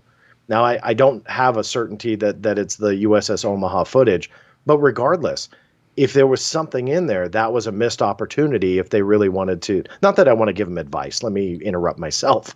I'm not trying to tell them what to do. But why I wanted to see debunking in it was it shows that they are thinking, because a lot of skeptics, and I don't want to name names, and no, it's actually not Mick West, but another notable debunker, as he calls himself, was essentially attacking the Pentagon and the UAPTF as being inadequate and essentially ignorant to some of these objects like a balloon or whatever it may be. But they, meaning debunkers, are now making the assumption that the UAPTF doesn't know what some of these objects are. We know those 3 that I already mentioned. They already went on the record. None of the other leaked material have they gone on the record and say they're unidentified. And I feel that that's going to play a role somewhere down the line. I thought this was going to be it, but it turns out that it wasn't. But regardless, debunkers are now kind of creating the narrative. They're just making it up. They're saying that the UAPTF is inadequate because they can't even tell what a balloon is, and the analysis of this particular video shows that it's likely a balloon. Well, the UAPTF has never said that, and so that's where I think debunkers are really starting to trip themselves up because they're making up the middle ground here. But at the end of the day, we just don't know what they're referencing. And so that's what makes it very, very challenging on what kind of evidence do they really have. Now, one of your other points was they ruled out U.S. government technology and industry developmental programs. This is a question that I've been asking not only on my channel but on social media that I don't see a lot of people asking. And it's what kind of access does the UAPTF have? Do they have carte blanche, top secret, access to anything and everything they want, from special access programs to unacknowledged special access programs, whatever? Can they access that? Are they told when something is being tested in a highly classified setting? I don't know the answer to that, nor does anybody. And if I've learned anything from government secrecy over the last 25 years, it's generally the right hand doesn't know what the left hand is doing. Mm-hmm. And that has proven itself true umpteen times to me with evidence over the last 25 years, more times than I can count. So the biggest question is, when you're talking about top secret and classified technology, if a very small department of whatever agency or whatever is the oversight for a particular program, and they're testing it off the coast of Catalina when the USS Nimitz carrier group is out there doing a practice run, and they keep that from the U.S. Navy, and they keep that from the carrier group. If the UAP task force comes along and goes, I wonder if we're testing anything out there, and they start doing their research, are they told, okay, look, guys, we've got this top secret program going on. That's what this is. Or do they keep the right hand in the dark? Mm-hmm. And that's what I don't know when it comes to the UAP task force, is the access. I'm sure if you were to get a hold of somebody from the task force, they would say, yeah, no, we're going to be privy to all that. Yeah, we reached out. They don't want to be in the dark. Yeah. But, and it could be a combination of both, John. Could be a combination of both. It could. Yeah, absolutely. And that's the thing with government secrecy, is you never know what the truth is. You look at proven history when it comes to classified technology, stealth developmental programs.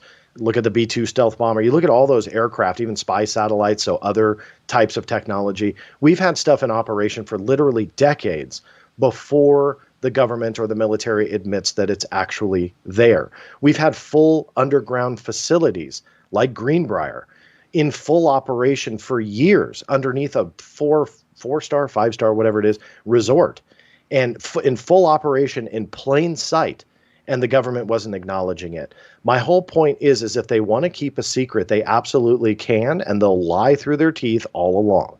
So the question mark with this is, everybody says, aha, see, it's not government technology. Well, I'm not saying that it is either, but you have to look at the reality behind government secrecy when it comes to classified tech, and then ask the question, does the UAPTF truly have the access that it needs to determine what cases may potentially be classified technology, and then go from there.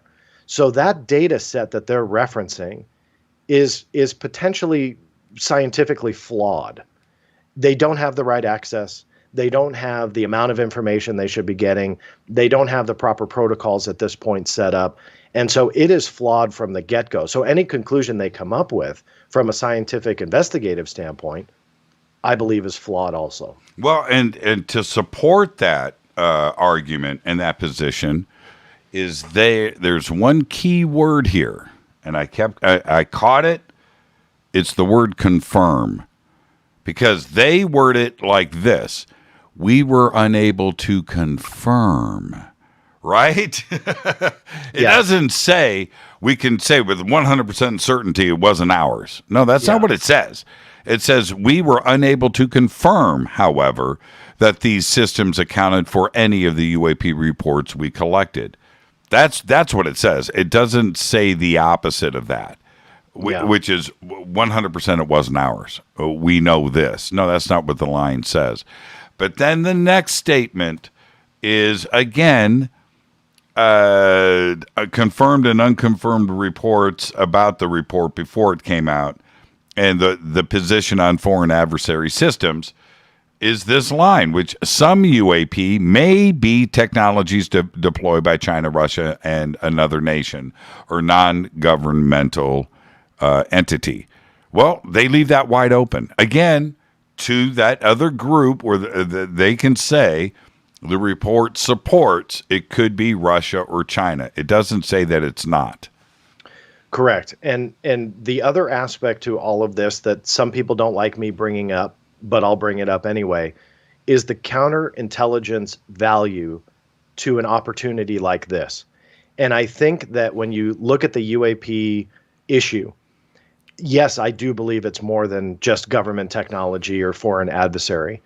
But you also have to look at the opportunity the intelligence community has for counterintelligence purposes.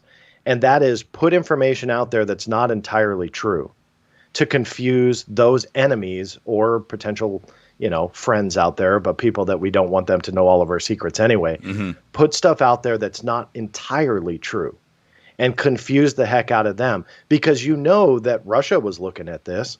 You know that China was looking at this. You know that Iran was looking at this. You know that all of those different types of countries, some of which that, we're not like at war with at all, but obviously they are our competitors, so to speak, in the global eye. And so we want to use this as an opportunity to essentially be ignorant. And I think that there's value to that. Hypothetical, what if a percentage of this is classified technology? And this is an opportunity to throw out there into the ether that Russia now looks at this and goes, wait a minute, we thought that was American. They really don't know what that is off the coast of, Florida or off the coast of California or wherever. Wait a minute, are they lying? Are they telling the truth? Right, it wasn't us. Russia's thinking, we know it wasn't us. Don't think it was China. And if the United States, holy crap, what's really going on here? And are they telling the truth? And are they telling the truth? Right. And so there is value in that from a counterintelligence perspective. Well said. When you create this type of report, this goes well beyond just informing the Senate Intelligence Committee on UAP. This is a potential advantage in a counterintelligence effort to confuse world powers.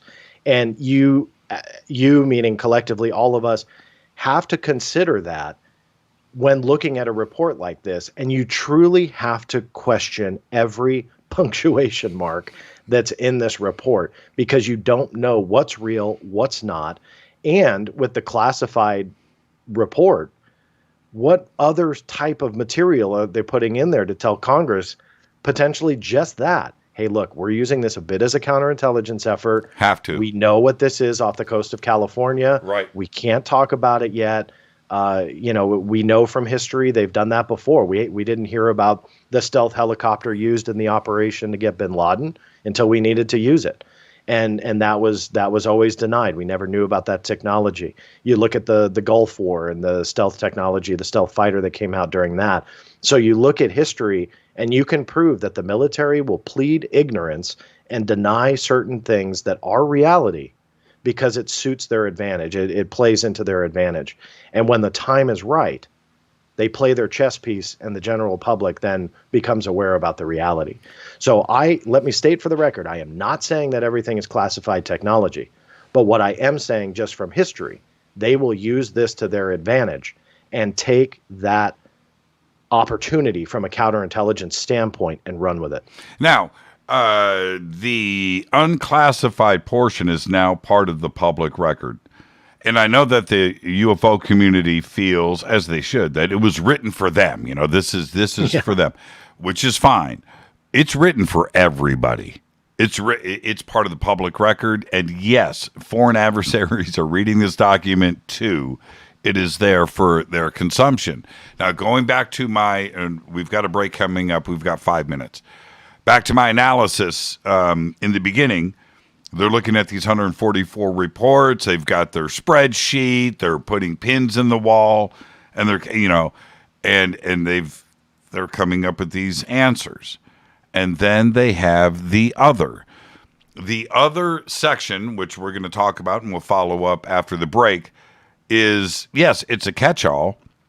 Fravor And Alex Dietrich and the Tic Tac, that could also fall in the other category. That they are not necessarily, because if you read through the Tic Tac and all of that was not necessarily something that was falling in their other categories. It would be, right, in the first four, it would fall into the other as well. And how many of those cases were left over that fell into the other? Was it 2? Was it 3? Was it 5? Yeah. Was it 50? Right? I don't know. And let's go through this. Go ahead. I'm going to have you read the first half. Sure. Although most of the UAP described in our data set probably remain unidentified due to limited data or challenges to collection, processing, or analysis, we may require additional scientific knowledge to successfully collect on, analyze, and characterize some of them. We would group such objects in this category pending scientific advances that allow us to better understand them. The UAPTF intends to focus additional analysis on the small number of cases where a UAP appeared to display unusual flight characteristics or signature management. That's Dave Fravor. Yeah. Yeah, and I would say that is everything that you, me, your audience, and the general public would want to see. I made a joke that the catch-all other bin should be a T-shirt. I love that idea, by the way. Yeah, I wish I was artistically talented. I would create something just as a fundraiser, not to profit off of. But that said, I mean, this is the category that, yes, the Tic Tac would fit into. Essentially the gimbal and go fast objects because they're unidentified, because they're not airborne clutter, natural atmospheric phenomena, according to them, not a government program, or not Russia or China. Or ice crystals. I love that. Or swamp gas. Yes. Ice crystals. Swamp gas is still on the table. But be that as it may, the other catch-all bin is what we would want to get our hands on. And I think that they lessen the impact of just saying, it's other. And they try to say that it's the small number of cases, is their quote. Regardless, that small number of cases is going to be the absolute most fascinating to all of us. And the question mark is, at this point, they do admit 143 are unexplained, but do they consider all of them in the other category? You know, how many of those 143 displayed unusual flight characteristics? And those are all question marks that we don't know yet because we don't have access to that data. Only they would know that. But the fact that they are going on the record saying 143 are unexplained, it does actually open the door that a lot of those, some of those, even just a select few, are truly in that other category. And those are the ones that we want to take a look at.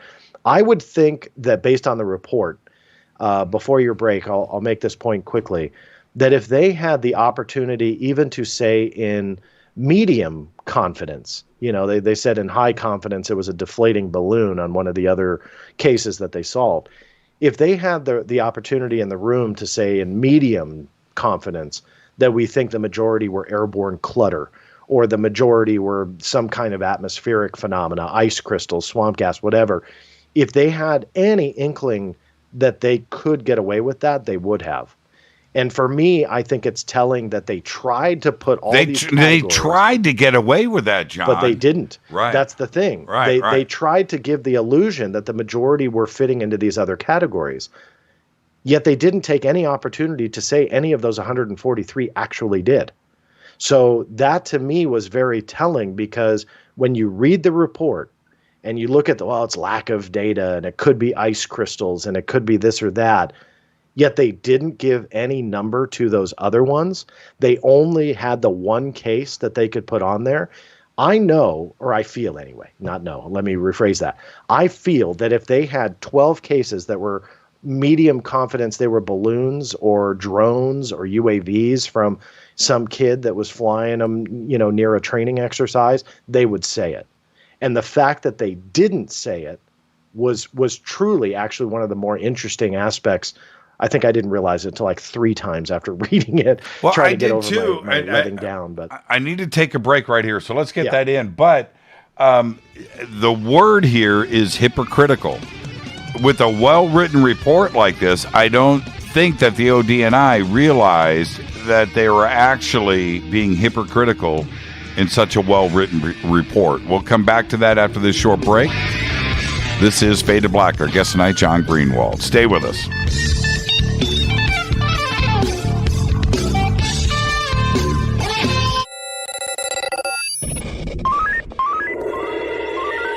Way out here, we listen to Jimmy Church. You're listening to Fade to Black. Always on the edge of the hottest alternative talk. Jimmy Church with Fade to Black. KGRARadio.com. ¿Qué tal, mis amigos? Yo soy Mario Carson, el tiburón, y los invito para que escuchen a mi buen amigo Jimmy Church Radio. ¡Claro que sí! Do you want to be an official Fadernaut? Of course you do. This is Jimmy Church of Fade to Black. Just go to our membership section at jimmychurchradio.com. Fadernauts. When you think about the future of our country and where we're headed, do you wonder about the food supply? I do. Disruptions in the food supply chain could be disastrous, and they usually occur with little warning. That's why the smartest thing you can do today is to stockpile emergency food, water, and other essentials. I personally recommend My Patriot Supply. They're the nation's largest emergency preparedness company, serving millions of customers for more than a decade. In fact, they're the only source my family trusts for our preparedness plan. You should too. Right now, save 20% off a full 4-week supply of delicious meals that provide 2,000 calories a day. Saving 20% helps too, doesn't it? Especially now. So go to preparewithjimmy.com and get ready. That's preparewithjimmy.com. There's no time to lose. Do it now. So, you love talk radio? Then you'll love TalkStreamLive.com. TalkStream Live is always on, 24/7, with the best streaming talk shows. Find your favorite talkers and discover some new ones. It's free, readily available online or on mobile with any smartphone or tablet. Finding your favorite talk shows all in one place has gotten a whole lot easier. Just go to TalkStreamLive.com. Be sure to download the free apps from Google Play or the iTunes App Store. You listen to us, and we listen to you. And so does the CIA. KGRARadio.com. You are listening to Fade to Black with Jimmy Church on the Game Changer Network. Oi, oi, I'm Reese Evans. You're listening to Jimmy Church. This is Revolution. The revolution will not be televised. The revolution is on radio. Ciao.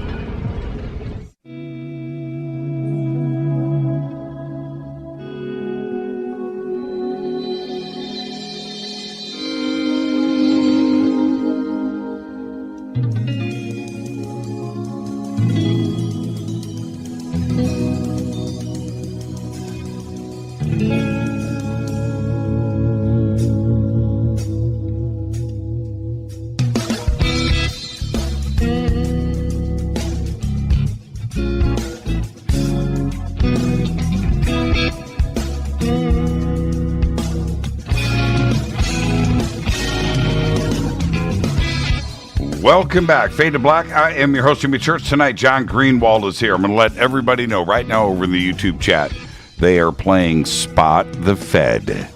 You know there's Fed in that chat. And I'm here to talk to you right now about Virtual Shield and your own VPN. That's how you get rid of the Fed. That's it. That's how you run in secret. Get your own VPN. I use Virtual Shield here. You have a no logging policy. That's it. Your search traffic, gone. Your location, hidden. Everything that you do, nobody knows. That's what you need today. You don't have to play Spot the Fed if you have Virtual Shield VPN. It's all simple to do. Click on the link in the video description box below. It'll take you straight there. 50% off today, Virtual Shield. You can also type it in your browser for the last time. virtualshield.com/fade to black. 50% off today. Get Virtual Shield now. And then you don't have to play Spot the Fed. Do you have a VPN, John? With all of the agency surveillance on your job, on your company, everything that you do. Do you run a VPN? I cannot talk about my computer security. That's what I'm protocols. talking about. You got to have a VPN today. You just have to have it. You have to have it. Good for you, my man. Good for you. Spot the Fed. Okay, so spot the Fed. I brought up the word hypocritical. And when I kept reading through, I was like, wait a minute here. They are speaking out of both sides of their mouth at the same time. They are trying to be clever, and I appreciate that. They have to be. They have to be clever. It's a very important report. But I started reading through this, and I started, wait a minute here. They are saying that they are doing two things. The two are polarized opposites, and it's like a hypocritical message, right? Do you feel that? Well, I think that they want to give one message, but hidden within that message is another message. And before the break, and I know this may come as a shock to some people, I can be long-winded, but if I were to summarize what I was saying, I think that essentially what the government did not say in this report is the most telling aspect of the report. And so again, I think that they wanted us to see the explanations and atmospheric phenomena and plastic bags flying around at 30,000 feet and whatever they want to put out there. But the reality was they didn't blame anything on any of that. They just said it could be. But the reality was 143 of those cases, according to them, are unexplained. And we have the most boring named category as likely the most interesting. And so they did not use the opportunity other than one case that they didn't name that was a deflating balloon. Everything else was essentially kind of a question mark. And so that for me, again, by not saying anything, they are saying a lot.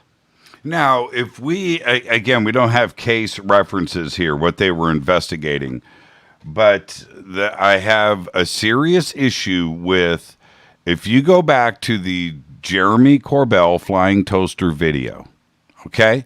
Now, we are talking recent, it's 2019, right? It's 2019. It's 2019. It's off the coast of California. It's next to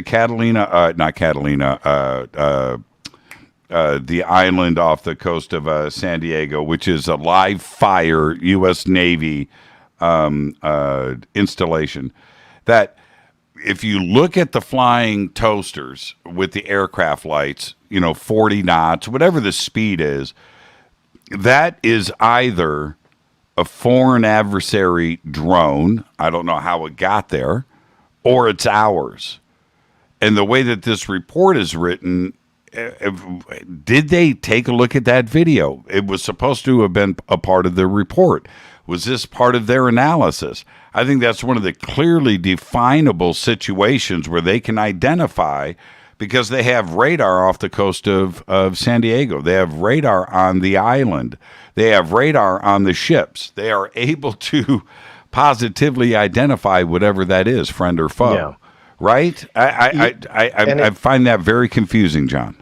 It could very well be American Airlines as well as the list that you gave. And my point with this is that we have absolutely zero true context of what we're looking at. Now, Jeremy, to his credit, did end up releasing like some of the dates that were involved in the leaked footage that he put out. And so we had something to go on. What I still question is why the U.S. government will not say whether or not that flying toasters, I crack up every time you say that, but are they toasters? What are they? Why won't they label it? Because we know that the designation of UAP is not a classified designation. So they're not afraid to use it. They used it with the FLIR, the gimbal, and Go Fast with me in September of 2019. And that showed me a couple of different things. And that was mainly that the UAP designation is not a classified designation, meaning they don't have to get some kind of security clearance or whatever to say, yeah, the flying toasters are actually unidentified, or we consider them UAP.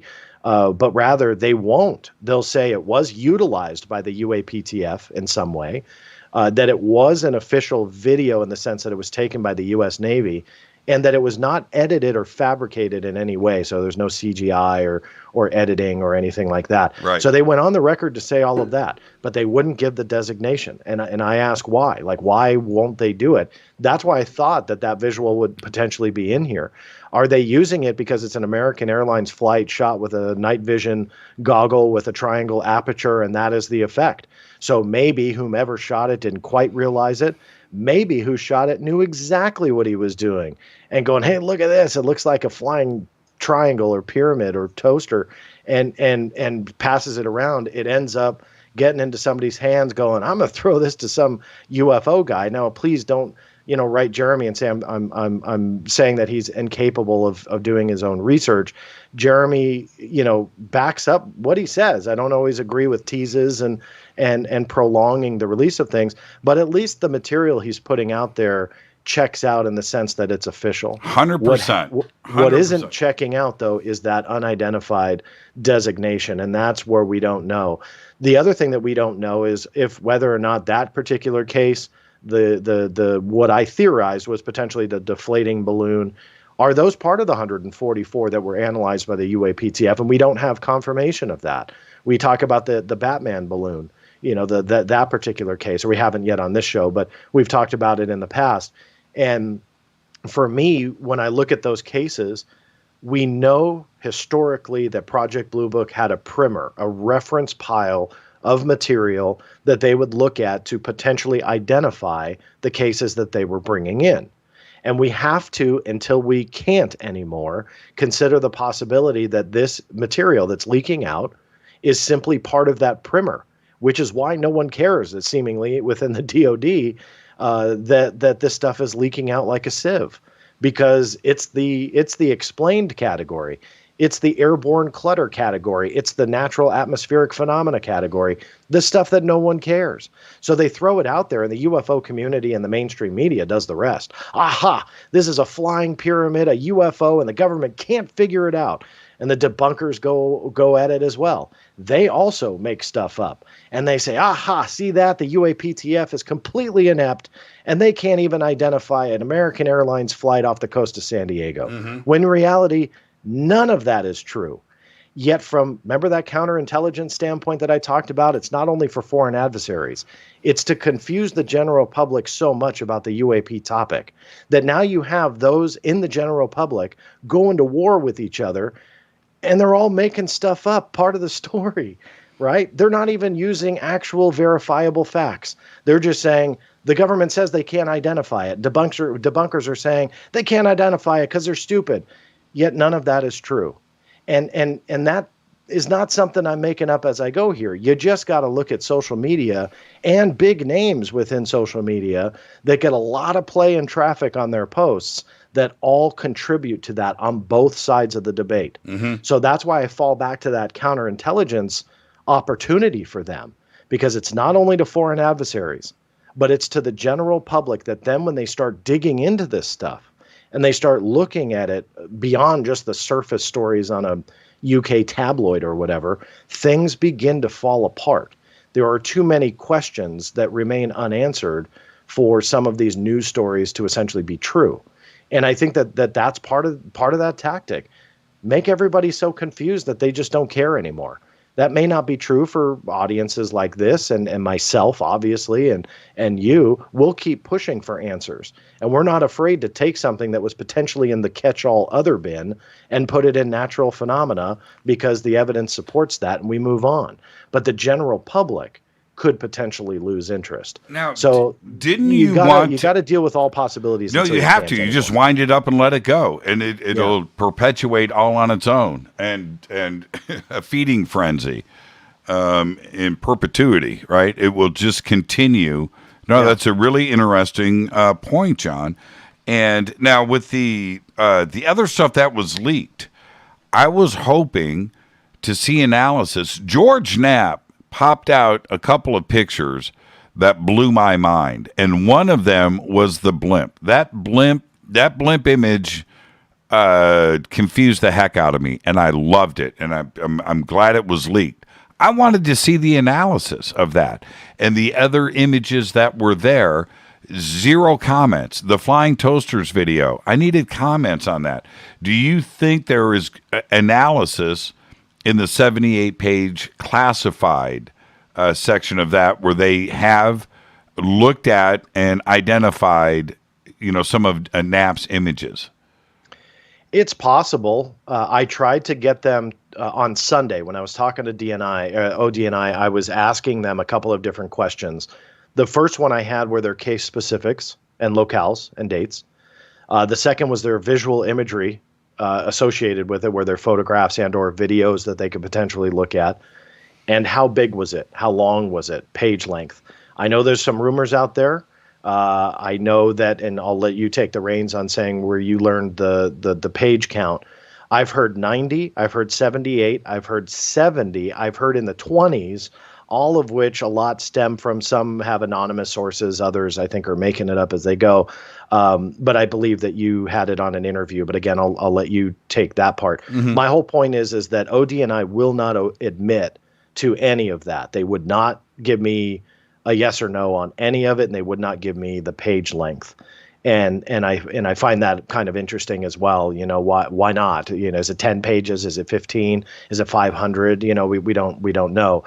Again, I think. I'll let you say it. I got my information from Lou Elizondo directly, and most of it, some of it, I haven't gone public with for reasons. I mean, it came from Lou, and that'll stay private. But 4 or 5 of those things he did repeat on this show that were, it's pretty accurate what he said and what the report ended up being. Lou, I think, was honest with me and with the audience and with the public, and it was pretty accurate. That being said, the other parts of the classified, whatever the classified section may be, 78 pages, if it is just an expansion of this 9 pages, then what's classified? What does it matter? If it's not little green men, who gives a crap? Release it. I mean, what could be classified? Foreign adversary information? Okay, redact that. But the official word is sources and methods. They did not cite anything else reasoning. Now, that's my point, though. What's classified? It's if it's not going to be little green men, then release it. Redact what you have to redact. But what is your analysis of these 144 cases? What was looked at? What did you determine? That's all. And I think the public needs to know this. Yeah, and that's what the case that I created through MDR is trying to accomplish, that according to them, the official word, the classified aspects were considered sources and methods. Now, they won't expand on that for obvious reasons. Where did they get the UAP information? What type of sensors captured it? So if those all encompass sources and methods, okay, fine, I understand that. But that's not going to be the entire report. So there's a big kind of misunderstanding in the general public. Well, it's classified, you'll never see it. And I posted out that I had created this case just simply to kind of put it out in the public realm that, the door is not entirely shut. It may eventually be, and I get denied, but I'm already writing the appeal. So, I'm going to fight this until the bitter end. But there should be some releasable portion. And to your point, the FLIR, the gimbal, and the GoFast were considered unclassified media from the moment they were recorded by the F-18 and the aircraft for the Roosevelt. So that media was considered unclassified from the get-go, but was considered for official use only. What that means in layman's terms is that there was no classification, but it did require a security review to ensure that nothing sensitive but not classified, but nothing sensitive would be released. And that's why it took until, I forget the month. 2.5 years. It was about 2.5 years. Yeah, for them to release the medium. They acknowledged that it was real footage, or they acknowledged what the designation was, but they wouldn't acknowledge releasing the official footage. With that being said, if a lot of UAP imagery from some of these other 143 cases that lack any explanation are unclassified, there's a huge possibility that that stuff will come out as well. Is it all classified? Well, based on experience and provable evidence, likely not everything. That there should be something that will be releasable. So my case aims to get those little nuggets out. And if there is no visual imagery, then there's no way that 78 pages, 70, whatever it is, ultimately, are all sources and methods. So give me, redact it. Go do what you need to do. But my MDR case says, give me what you can. And that's what I'm essentially fighting for, because some of those dates, some of those locales, all of that, you can put up a pretty good case that they would not be classified. Potentially the ship name, or obviously the witness name, all that stuff would either be exempt or classified. But some of the other details would likely not be, and that's what I'm going for. I don't know what the over-under is for the amount of days, but I would bet that the 78-page classified report gets leaked before you get MDR results. I'm telling you right now. I think it gets leaked. I just don't know what the over-under is. Is it going to be a couple of weeks? Is it going to be 7 days? Is it going to be a month? But that thing is leaking. I wrestle with that one. And then if it does end up leaking and we see some type of report, will we believe it? Will we really think, okay, is this the classified version? I mean, until Rubio confirms, like, yeah, that's what we saw and it leaked. I don't see it. There's something else too about you don't see it leaking. I do. It's possible. It wouldn't surprise me, but it also would surprise me. And the reason is because you look at what has leaked in the last, couple of years, and those 3 original videos in the eyes of the government were leaks. You look at the recent blimp sphere, all those other nicknames for that material, the toaster video. I love that. All of that stuff really didn't have anything sensitive in it. Maybe it was ultimately classified. We don't really know yet, but there's nothing truly sensitive about it, because you can't really determine what the heck is going on. We have theories and ideas, desires, what it is, but we have nothing that is truly identifiable as being sensitive. The report is different. Now you're really playing with fire if you take that thing and you put it out into the cosmos, so to speak, for people to look at, because those sources and methods, those are heavily guarded secrets. The National Security Agency, in my experience with them, is a prime example. When they get material, intelligence, whatever, from sources and methods, that stuff is highly exempt and classified. So you are playing with fire if you take that type of information and put it out, because now you're treading into Edward Snowden territory there. Yeah, whether it be secret or top secret, but it's dangerous. Okay, let me jump in, because at the break, when we come back, we're going to talk about the memorandum. Yeah. But before we get there, we've got 6 minutes. The pilots that took the Batman balloon picture, I don't think it's Batman balloon. I know you do. Batman balloon, the blimp, right? The sphere, the toaster, maybe even Dave Fravor.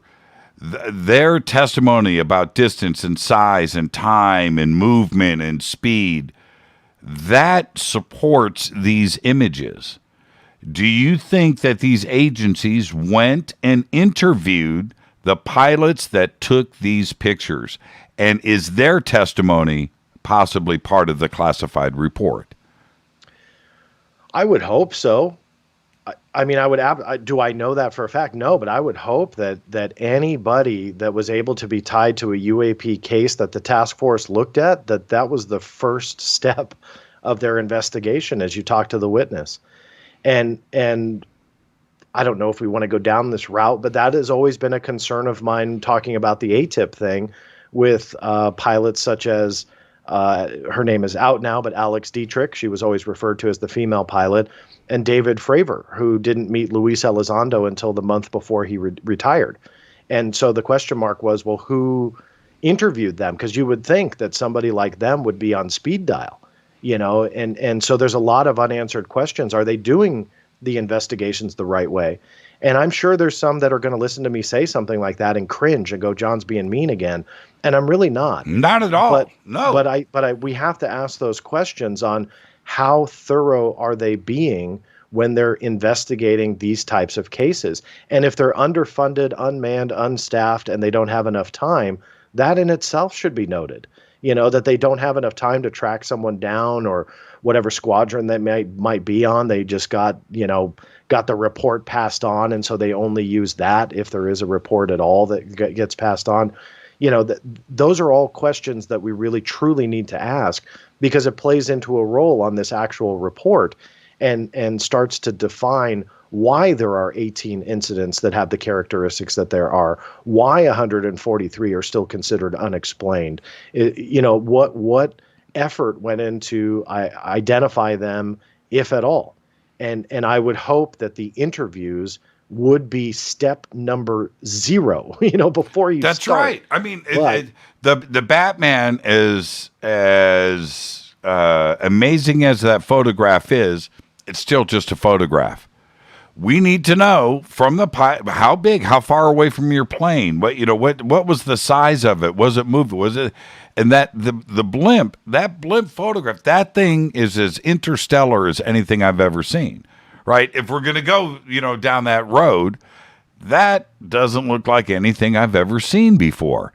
Well, how big was it? Was it moving? What did the pilot see? How far away was it? How many pictures did you take? Yeah. Right? All of this is fundamental with this. That supporting testimony, it's got to be somewhere. There's got to be a record of it, John. I'm a broken record saying this, but I'll say it again. Context is key. And we don't know if they asked those pilots, hey, what did you see? How far away from you? We don't know if any of that took place. We don't know, and it sounds like you don't think it's a balloon, but again, hypothetically speaking, it's a balloon. What if the context was they start going around going, holy moly, look at that. A balloon made it up this high. Let's flip around. Let's take a picture of this, and they all laugh with their buddies, and then essentially, that finds its way out. I'm not saying I'd bet my house that that's the thing, but what my point is context is truly key to understanding these types of videos and visual imagery. With the FLIR, the gimbal, and Go Fast, we know for a fact, unidentified, they're UAP. That's context. Now we can look at the witness testimony with just a little bit of a different look to it, because we have an official acknowledgement they're unidentified. The other stuff, we have no witnesses, no testimony, we have no official designation. We kind of have nothing. And so the general public does what it does best and essentially looks at it and translates it in the best way that they want. I'm not saying everybody does that, right, but you see a lot of people do that. Mainstream media is also to blame. If they want to see a UFO, they call it that. They want to see something interstellar, otherworldly, they call it that. And so you create and craft a narrative that's based on absolutely no context whatsoever, and that's what makes a lot of this challenging. Absolutely great point. Let's take our break right here. Our guest tonight, John Greenewald. We're talking about the UAPTF report, and next, when we come back after the break, we're going to talk about the memorandum. Why is this important? Well, John's going to tell you. Stay with us.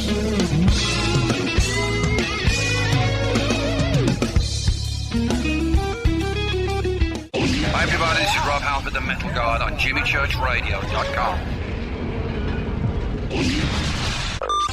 This is KGRA Digital Broadcasting Station. Salt Lake City, Utah. Van Buren, Arkansas.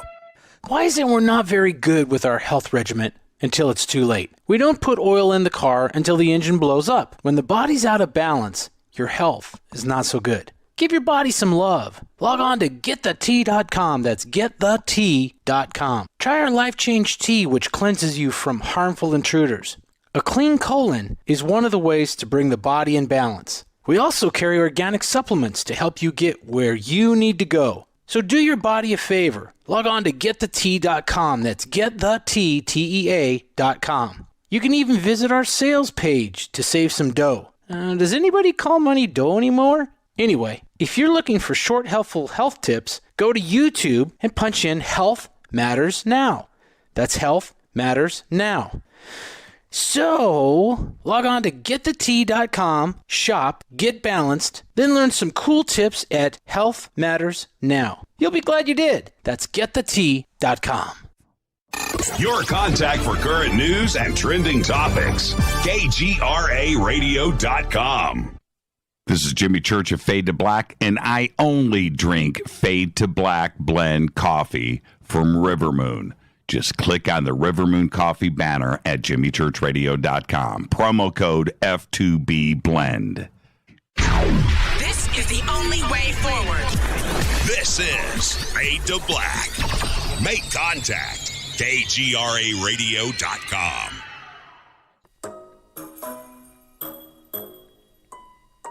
When you're in the house for longer periods of time, you can see them flying or running across the floor.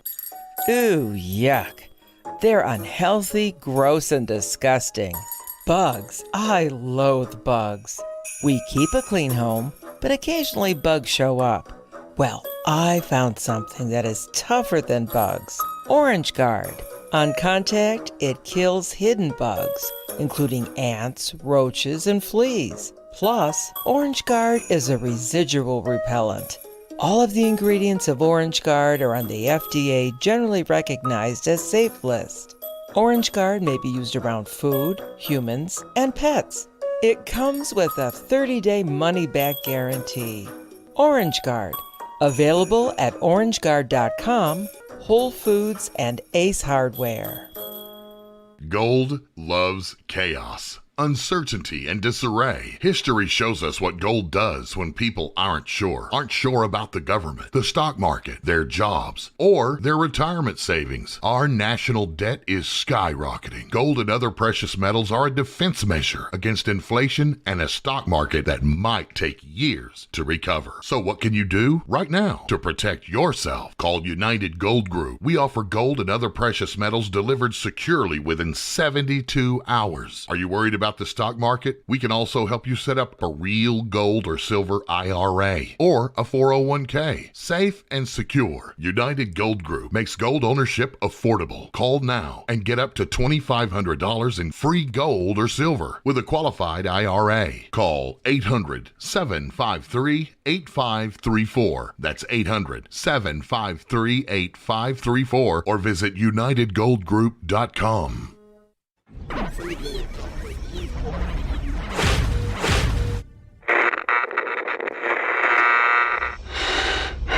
You want to know a secret?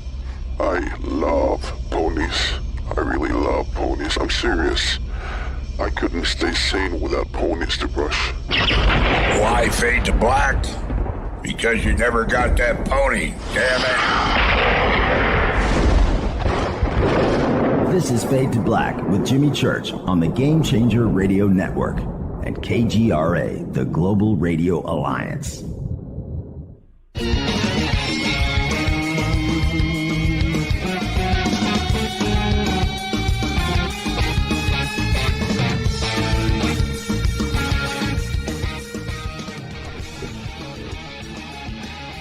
Welcome back, Fade to Black. I am your host, Jimmy Church. John tweeted out the memo that we are going to discuss right now. And I did a retweet on it, and I would like for John just said, so you can follow along. Absolutely, you need to look at that. So we've got it up there. There's no excuses. I want to, before we get to that, back to the report really quick. There were two things that were at the end of the report. This is page 6. And not the UK's page 6. This is the UAPTF's page 6. And it says, ongoing aerospace concerns. The UAPTF has 11 reports of documented instances in which pilots reported near misses with UAP. I want to know what those were. And could it be what happened over between Phoenix and Albuquerque a couple of years ago, John? I think that was a very important case that broke. I think Tyler broke that story. And also the FA-18s off the coast of Oregon just prior to that. And those were FAA documented reports that were released. But then they follow it up with this. We currently lack data to indicate any UAP are part of a foreign collection program or indicative of a major technological advancement by a potential adversary. We continue to monitor for evidence of such programs given the counterintelligence challenge they would pose, particularly as some UAP have been detected near military facilities or by aircraft carrying the U.S. government's most advanced sensor systems. Key. And this flows into the memo, right? To an ongoing collection effort and what is to be done. You immediately followed up, John. I'm not going to put words in your mouth, but you said, hey, the report is one thing. This is the takeaway from the report. And you wanted to make everybody aware of it. What is the memo? Who wrote it? And let's go through it. Sure. So, yeah, the reason why I did find it fascinating is not only the content, which we'll get into, but the fact that it was issued directly after the report being published by ODNI. And this has nothing, nor is it referenced in the report. What happened was ODNI, the Office of the Director of National Intelligence, publishes the UAP report. Within, and I don't have an exact timestamp because DOD didn't timestamp their press release that I saw, but shortly thereafter, within an hour or so, they had dropped a press release highlighting a memorandum from the Deputy Secretary of Defense. Now, this was a memo for all senior Pentagon leadership, commanders of the combatant commands, defense agency, and DOD field activity directors. Essentially, what they did with this memorandum is took the report and the findings of it and acted on it so quickly. And that's what was amazing to me was that, it's one thing to have the report. It's another thing to have actions based on the report. And then it's a third thing entirely to have actions based on that report within like an hour or two. And that's what was amazing to me, that the DOD then started instructing those that I just mentioned via this memorandum. There's a date stamp. There's a date stamp, June 25th, 2021. Yeah, the day that the report was issued. That's right. And so they sent this out saying, based on this report, this is what we want you to do. And to quickly summarize it, it is formalizing a process to create UAP reports and have them submitted to the proper channels within 2 weeks of any event happening. And this didn't just hit the U.S. Navy, which is what we keep hearing about, but the U.S. Air Force and all other military branches and beyond. Essentially, what they're trying to do is the Navy has obviously been the most serious about this. They're the ones that are the most vocal, and they're obviously the ones with the most publicly known cases. But you know that UAP, whatever the source of it is not going to be unique to the U.S. Navy. It will hit every pilot.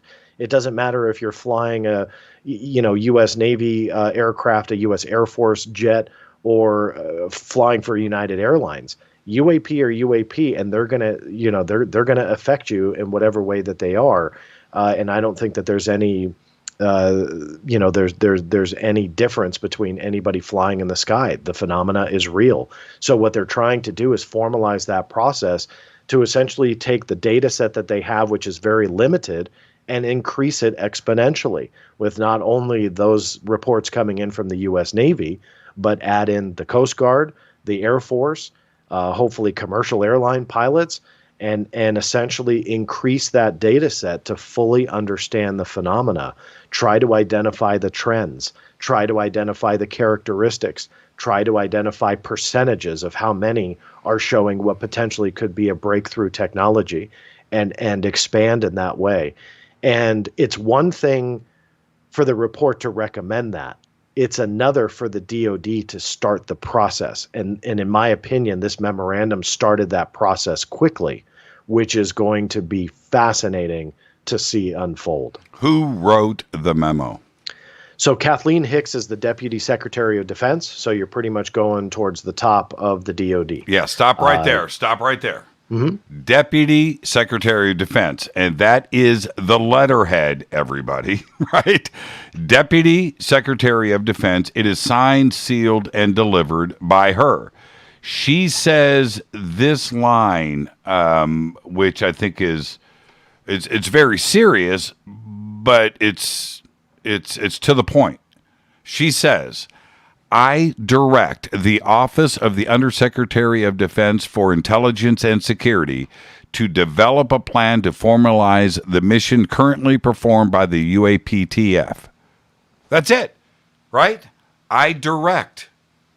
So how binding is this memo if she is the Deputy Secretary of Defense? Very binding. By their own definition, the DepSecDef is essentially the one in charge of the Defense Department's day-to-day business. So just because she's the deputy, she's got a lot of responsibility. For those curious, the Secretary of Defense's job oversees the Defense Department and acts as the principal defense policymaker and advisor. So those are quotes according to the DoD's official job description of both. So the DepSecDef is very, very involved, obviously, with the day-to-day business of the DoD. And she, meaning Kathleen Hicks, who wrote the memorandum, this is as binding as it gets. I mean, this isn't a recommendation. This is essentially a mandate that they are to establish procedures to synchronize collection, reporting, and analysis on the UAP problem set. There's a couple other mandates in there as well. We're going to get... She's formalizing this whole process. Yes. And in the little time that we have, I want to stress with everybody how direct, formal, and serious this memorandum is. I want to get to the 3 points that she addresses here, but she ends the memorandum with this.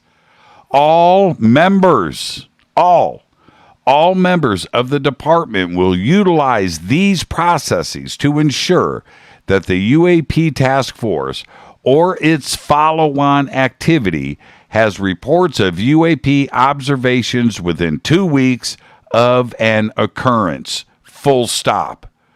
Right? Now, the 3 processes that she's talking about are, I'll let you go ahead and go with number 1. Sure. Establish procedures to synchronize collection, reporting, and analysis on the UAP problem set, and to establish recommendations for securing military test and training ranges. The second, identify requirements for the establishment and operation of the new activity to include the organizational alignment, resources, and staffing required, as well as any necessary authorities and a timeline for implementation. The third item, be developed in coordination with the principal staff assistants, the chairman of the Joint Chiefs of Staff, the secretaries of the military departments, and the commanders of the combatant commands, and with the DNI and other relevant interagency partners. That really drives home the expansion of the effort of not only the UAPTF, but to figure out what this phenomena is. That, to me, is what made this so fascinating, because this truly expands that effort to something real. Now, I hope this doesn't fall to the wayside, nor do I think it will, but I hope it doesn't, because what they're doing here is essentially, I'll say it this way, they're creating a heck of a lot of FOIA fodder for me, because when these reports happen, those are all FOIA-able. I mean, they may be exempt while the investigations are ongoing, but this potentially will give insight into the UAP issue and the UFO phenomena for years to come if they truly take this seriously. And it may not be tomorrow, but eventually these catch-all other bin type cases will see the light of day, and we will see how this phenomena has not only gone throughout the last 70 years from the 40s and beyond, showing that it is real, it is tangible, it's three-dimensional, it's physical, and it's problematic, but it continues to this day. And if they truly can't solve this quickly, that to me is really going to make this whole phenomena even more fascinating, because with the technology they have, with the advances they want to take, and now the manpower that Kathleen Hicks is mandating that we throw at this, man and woman power, before I get letters, that we're going to throw all of this at it.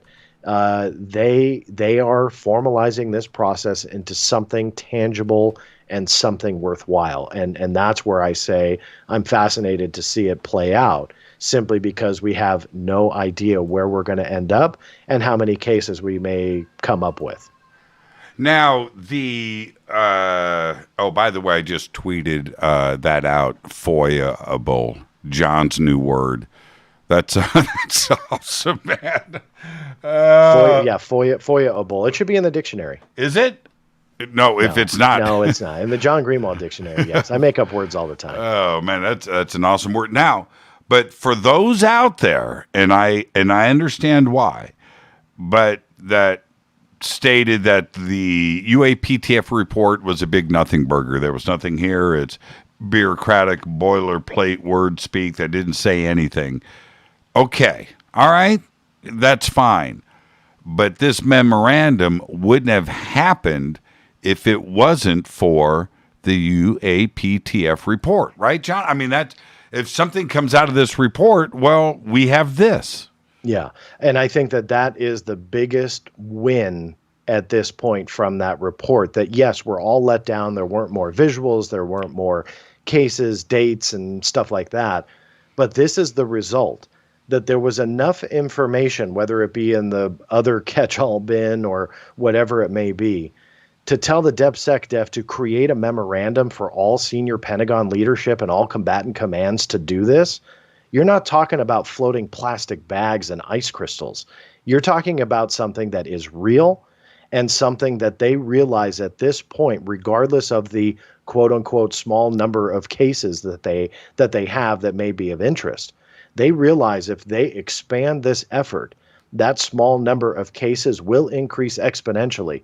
And from an intelligence standpoint, that will help them understand this phenomena and take the next step into whatever they need to do with it, and potentially combat against it, deal with it, catch it in the air, whatever it might be.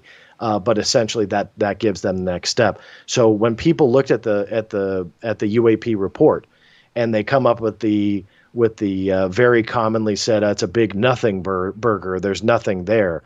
Let this memorandum speak to you that the Department of Defense took the findings of that report, and albeit the classified one as well, and decided to expand their effort exponentially throughout the entire Department of Defense and beyond infrastructure to expand the effort. That to me shows me that however many pages the classified version ends up being, there was enough in there for the Department of Defense to admit ignorance, to admit that they just truly don't understand it, and to say we need to fix it. And whether that be money or whatever their desire is, the bottom line is they've admitted the phenomena is something they need to understand. And that to me is a step forward. So that's not a nothing burger, because if it truly was a nothing burger and the classified report said, all right, look, guys, we need to tell the public, we don't know about a couple of these things, but truly there's special access programs that we can't talk about yet. So let's just let the public do whatever they do.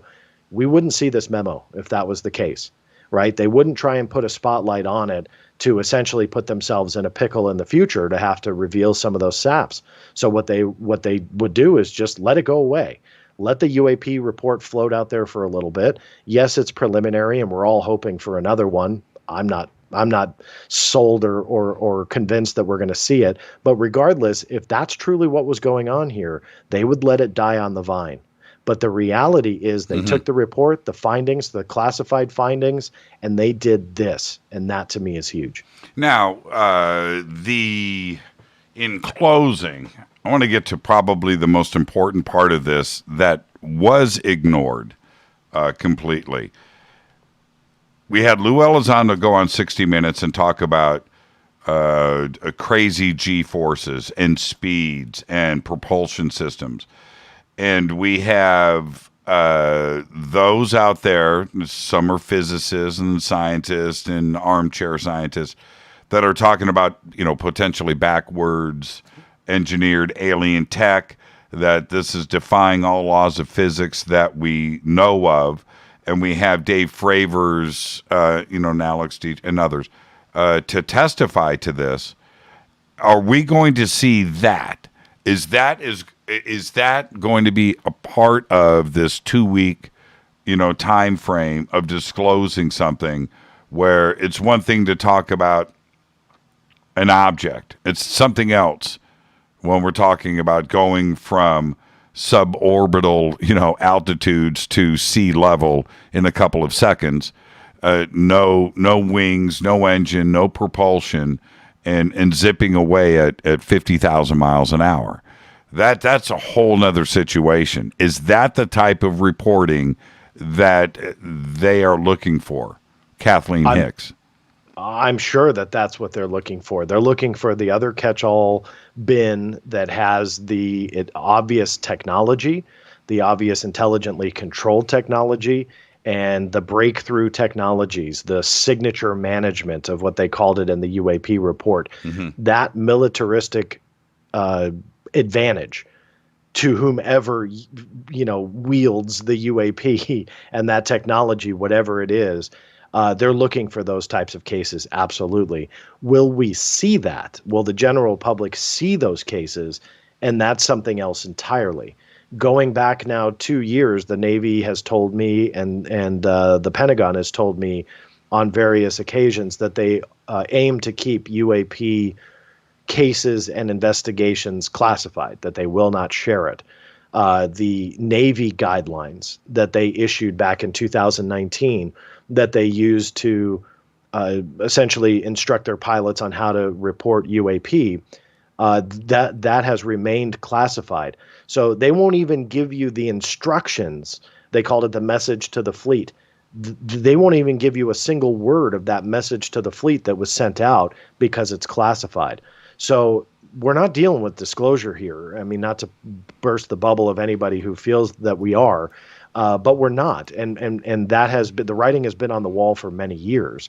But when they say that something is going to remain classified, or a spokesperson tells me that, I have two words: challenge accepted, because spokespeople are not the ultimate decision maker on what stays classified. They could absolutely be echoing the truth, but they are not the decider. Hence why I created that MDR case. Hence why I have well over 45 FOIA cases on material, and actually more MDR cases as well that I didn't mention.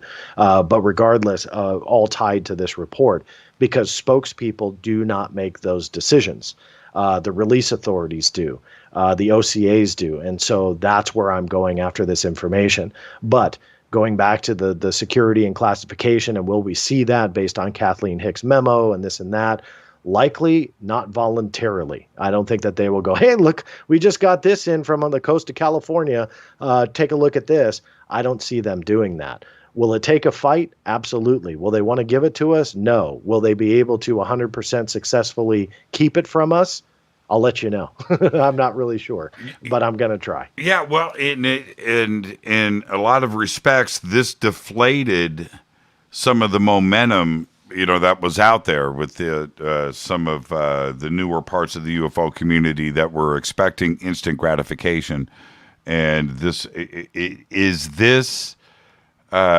memorandum and this report. It's a lot of disappointment, but is it enough for people to keep their foot on the gas and not to lose interest in the subject moving forward?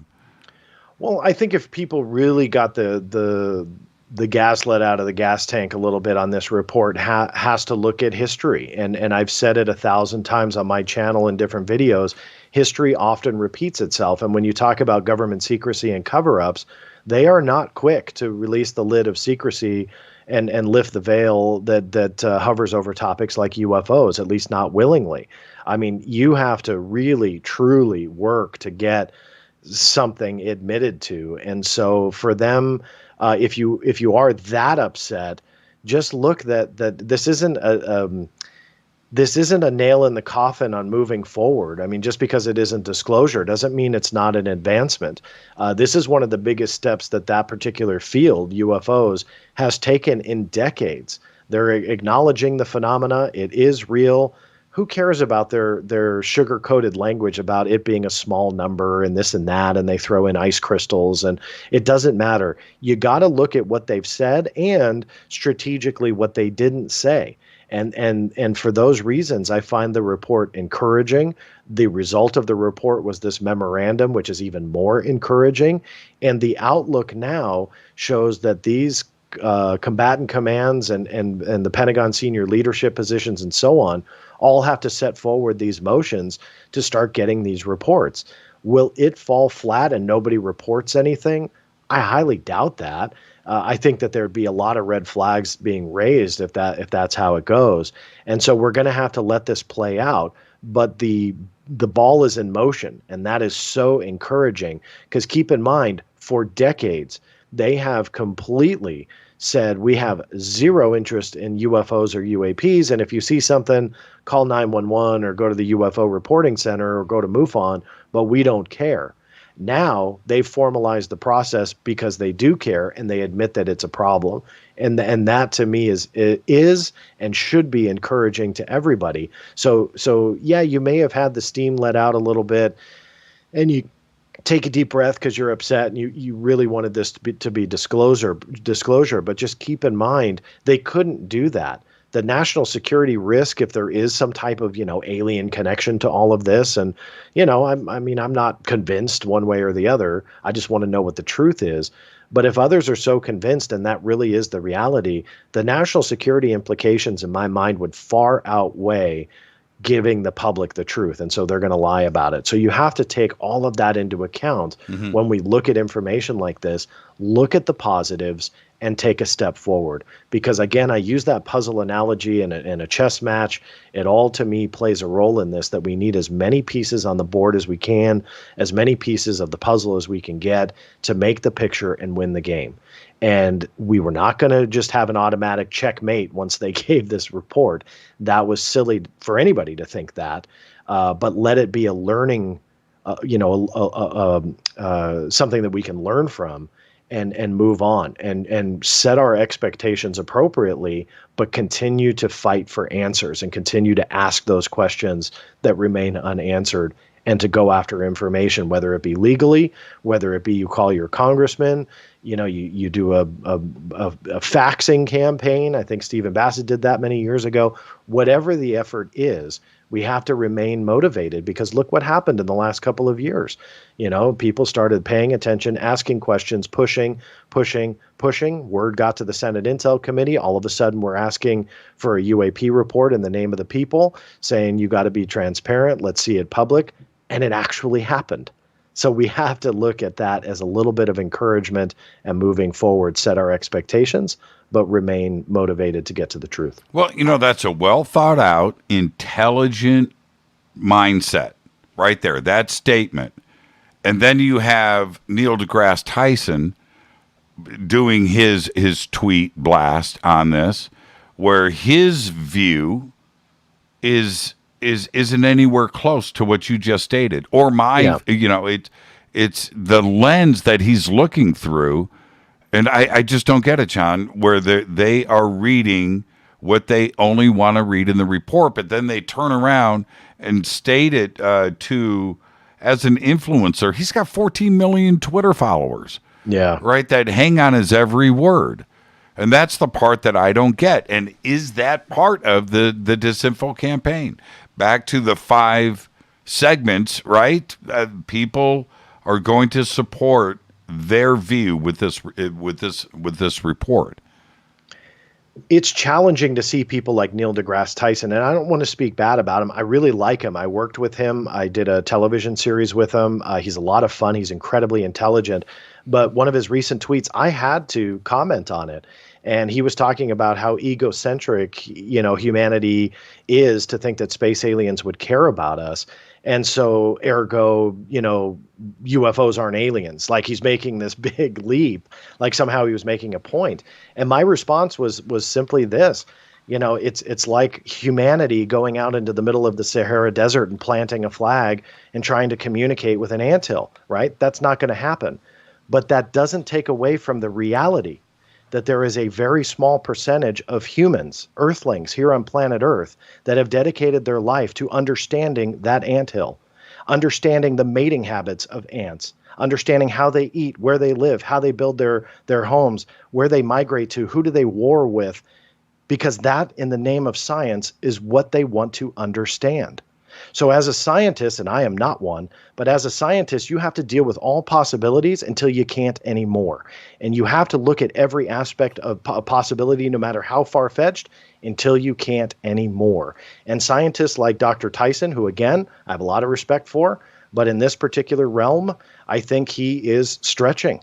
And I think he is going away from his scientific roots, and he just wants to be snarky. And he is funny. Trust me, we shared many laughs behind the scenes when I was shooting with him. He's a funny guy. But I think at the expense of his scientific mindset, he's trying to be snarky. And he's losing, sadly, I think he's losing the point to all of this with the way he's approaching it. And it is a shame. Yeah, I would think that with all of the events that have happened in the last 3 or 4 years, that Carl Sagan would be losing his mind right now. He would want the investigation. He would want the questions. He would want to look out. He would want to participate in the discussion. He would not close the door like Neil deGrasse Tyson has. That's the difference to me. Ironically, the show I was shooting with Dr. Tyson was the behind the scenes of Cosmos. So Dr. Tyson, so I was working for Fox Home Entertainment at the time, and I was directing and writing the behind the scenes. And we were talking a lot about Carl Sagan. And you're absolutely right. I believe you're absolutely spot on that. I believe that if Sagan was around at this point, is the likelihood that aliens are here? Is that the most likely scenario? Of course not. But we can't rule it out. There's no definitive proof in my mind that says this is not alien. And you look at the evidence and you look at the potential categories, and the UAPTF did just that, where they have the 5 different categories. You look at all of that, aliens are not off the table. I'm sorry, they're just not. I'm not convinced that that's what this all is, but you can't rule it out. And that's what's fascinating about this topic, because you have enough evidence to show that this phenomena is, in some instances, decades above known human technology. I just posted a document from the late 1940s that showed just that as long as it wasn't some fabricated dream that the FBI agent in San Antonio decided to write to J. Edgar Hoover about technology that they were seeing and documenting in FBI files, as long as that all wasn't just a big fabricated nothing, and he wasted Hoover's time, you're talking about technology that has been documented for decades and decades, and on top of that, far surpasses known human tech. And even from the late 1940s to now in 2021, you cannot go back and go, hey, well, in 1949, they didn't realize what they were looking at. But here in 2021, we know that was the, XYZ, whatever aircraft technology we want to blame it on. Yet we can't. We can't identify all of those cases. And those are not from Joe Schmo in the middle of Kansas because he tweeted it out that he had some sighting. These are official government intelligence reports from military officers, police officers, people of high reputation, that the U.S. government and military has gone on the record behind the scenes and says, we have no idea what this is.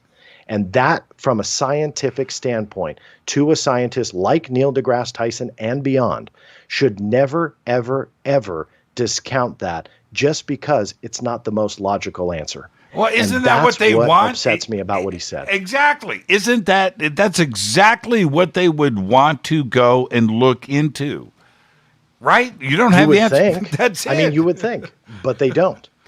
And so then the question begs, do you want an astronomer or somebody like that to be looking at potential astrobiological life forms? Because there's a huge difference in those scientific realms. And we have to understand that as well. He is an incredibly intelligent guy. I'll say it 1,000 times. However, he's an incredibly intelligent guy about the stuff that he's studied. But there is a point where you get into fields of study and realms where you're not an expert anymore. I can't rebuild a car engine, but my dad can, and you look at what you're good at and what you've set your mind to and what you're an expert at. And I know what I'm not an expert at.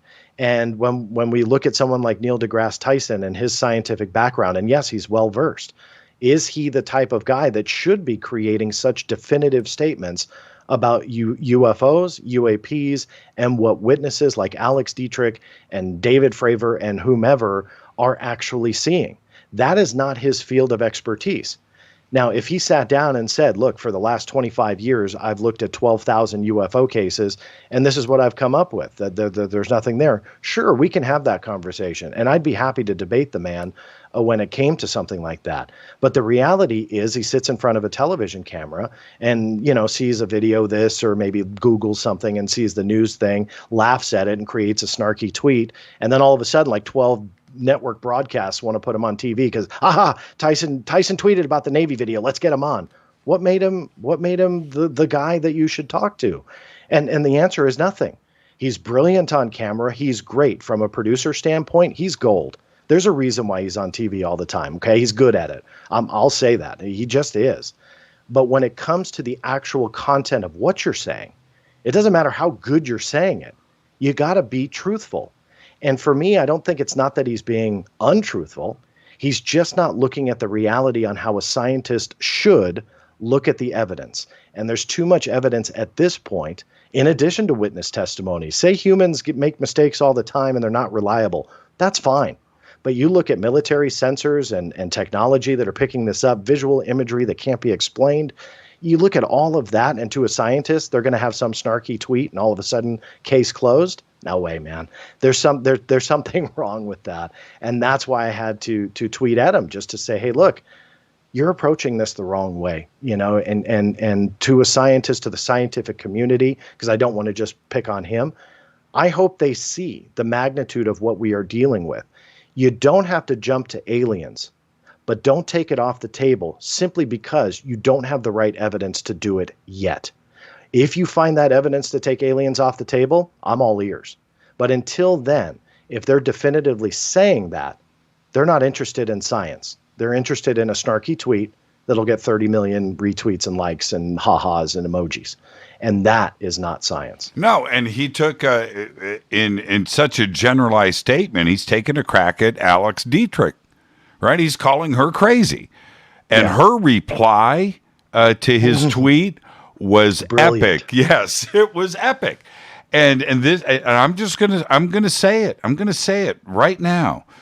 Part of the danger of ego and fame with the rock star physicist out there, and specifically Neil deGrasse Tyson, is that he wants to say that he is smarter than you, and that he is always the smartest person in the room, and there's nothing that you can say that can compete with his knowledge. So therefore, my statement is at the top, and your voice doesn't matter.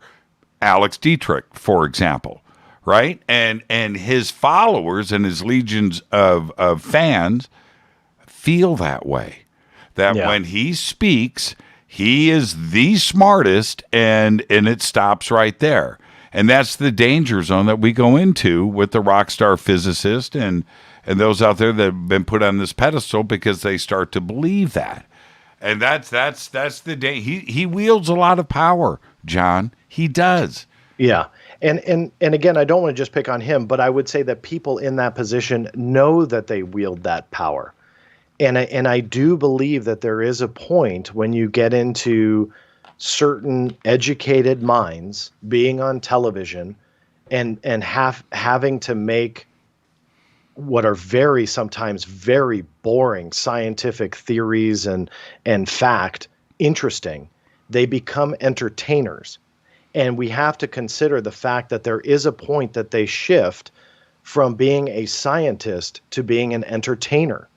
And it is more valuable to them to do the snarky tweets and to get on television and make a very intelligently worded joke about it all, because it will resonate with the people. And that's what they care about more than science. And that is what is damaging to this field, because then other scientists that maybe are not the entertainers, they're not the ones hosting the TV shows and the ones being on TV all the time, but they take a step back and go, I don't want to take on Neil Tyson. I don't want to take on Seth Shostak. I don't want to take on, whomever it might be, simply because they don't want that. They're scientists. They want to pursue the truth. So they remain in the shadows and they don't say anything, while the entertainers are the ones that are in the forefront of this effort to say, Yeah, they don't know what they're talking about. Oh, space aliens are going to care about humans? No way. Well, you know what? To a point, I actually agree with that sentiment, but you can't discount the fact that there is, again, that small percentage of humans that care about very minuscule and tiny things that not everybody cares about. And the same would be true on a grander cosmic scale. So just because it sounds good doesn't mean you need to say it, because it doesn't make it true. And that, I think, is one of the biggest hindrances when you talk about the scientific community and their largely lack of interest to get into the UFO phenomena. Because you have, and a lot of people refer to it as stigma, but you also have some of the other entertainers that poo-poo the whole idea because it sounds good on television. Thank you so much, John. Thank you so much. We've got a lot of exciting things that are happening right now, and these conversations with you are some of the best that I'm able to do on this program. But what a great week. It has been so much fun, and I don't even know what's going to happen tomorrow, but you're going to be a part of it. Thank you so much, John. And what's next? When do you do the live show?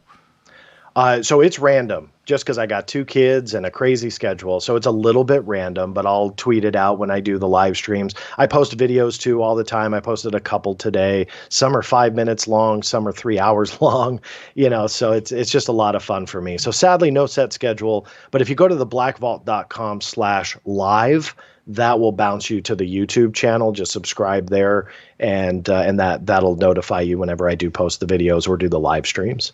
Thank you so much, man. And for you taking the time out of a crazy schedule this past week to come on Monday today and do this was just awesome. Thank you so much, John. Enjoy the rest of your night. I appreciate it. Stop it. Enjoy the rest of your night, man. Give my best to the family. I will. You as well. Thank you. John Greenewald. Now, I blew through a commercial break for John, so now I do have to go and pay the bills. Thank you so much, John, and have a great night. John Greenewald. Follow John right there on Twitter. All of the updates, and when he does go live, is right there at BlackVault.com on Twitter. I'm going to take a quick break. I'll come back and I'll pop a couple of phone calls. 747-228-2051. Stay with me. I'll be right back.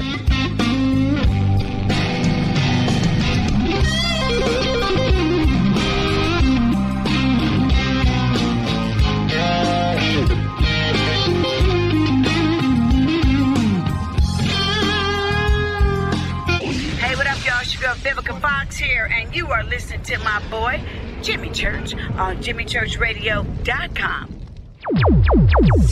Despite popular opinion, reading a book will not make you smarter. But listening to Jimmy Church will.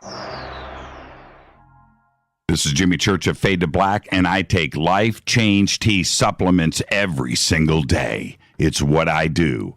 Click on their banner at JimmyChurchRadio.com.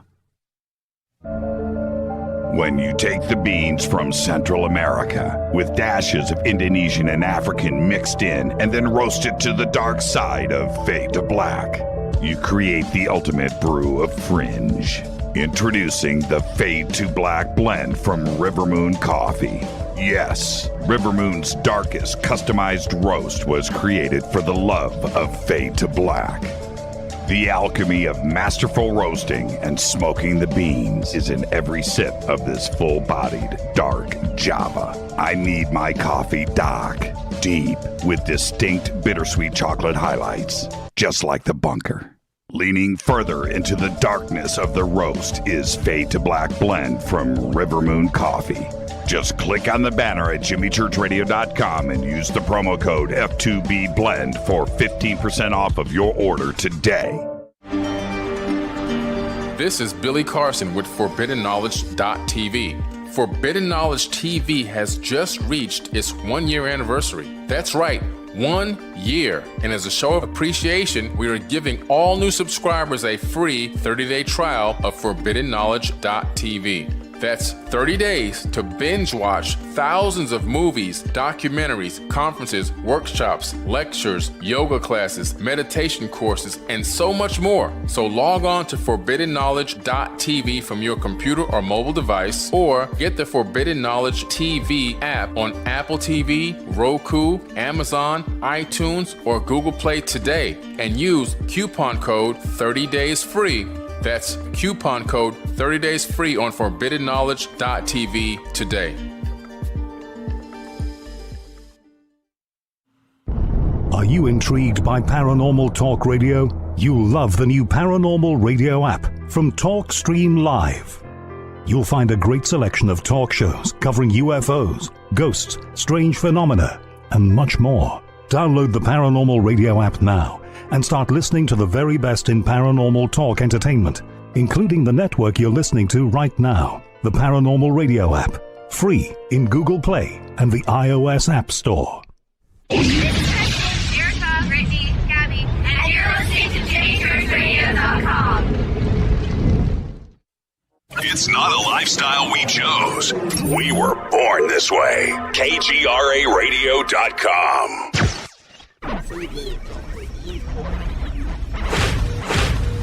This is KJCR at JimmyChurchRadio.com.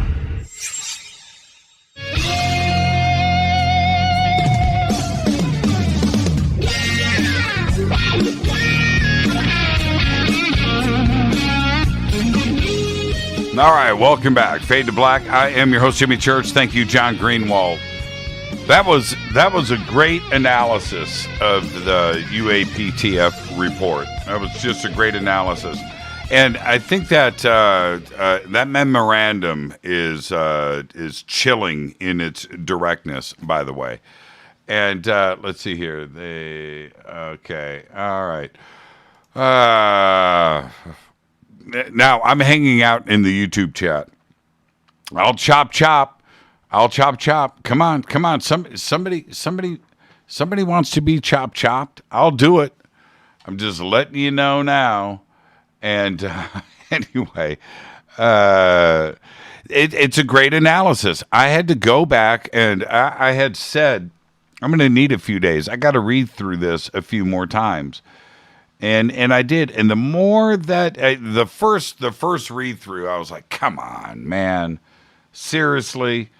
And I understand the disappointment. I think that most wanted something to just, just some amazing disclosure, and maybe not direct, but something that everybody could go, aha, see, and that didn't happen.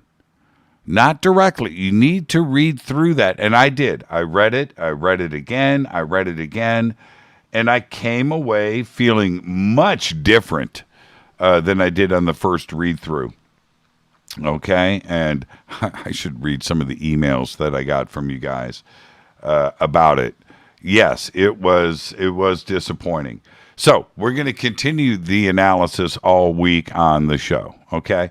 I've opened up the phone line, 747-228-2051. I've only got so much time left in the show, and let's see who we have up first. Hi, you're live on Fade to Black. Who's calling? Hey, Jimmy, it's Eric, the Awakening Man. How are you, Eric? I'm exhausted. Literally exhausted. Why? Why are you exhausted? Well, I spent literally, and no exaggeration, probably 30 hours driving on forest roads last week. You probably noticed some of the pictures I was posting. I was looking everywhere for any sign of Bigfoot and UFOs. I mean, I could talk to you for hours and hours about that. That might be another time, but lots of positive information that came out of this last trip.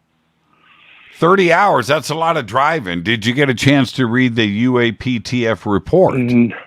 No, but I think John Greenewald is, in my opinion, he's the best. I mean, what he does, I would like to take that guy. If you can make you and John Greenewald, well, not so much you, I know you already believe, but I'd like to take him for a week on some of my ventures, and it might kind of turn his thinking in a little more of a direction towards, I mean, come on, UFOs are real, aliens are real.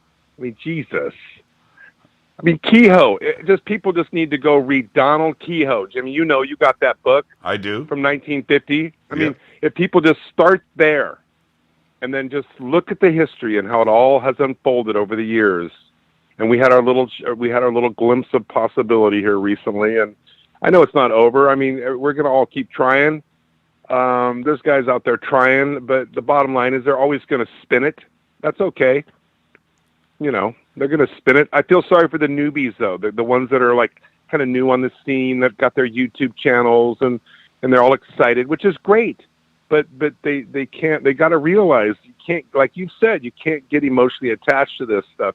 You just have to decide for yourself what you believe, what you might experience as real or not real, and that's Anyway, it's a game. You said it before. It's a game, but it's a beautiful game, though. I love ufology.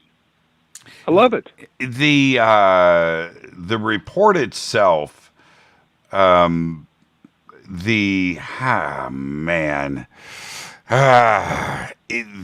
emotional, the temperature in the room, right? Going back 6 months when this started to get out there into the public, and that this was in the intelligence budget for 2021, and this had to be there, and there was going to be this report delivered, and it was delivered on time. The temperature in the room this last few weeks leading up to the day, it was insane. And I know, I don't read everything. I'm not implying that I do, and I'm following everything that's going on in social media. I don't do that. I don't have the time. But I know that way too many out there that don't understand the subject like they think that they do, thought that the hand was forced. Right? That the hand was forced. And this report was going to come out, and it's going to go to this, and it's going to be the blowout thing, and this is it. And we're going to find out where the crash flying saucers are, and everything. This has been it. Woof. No.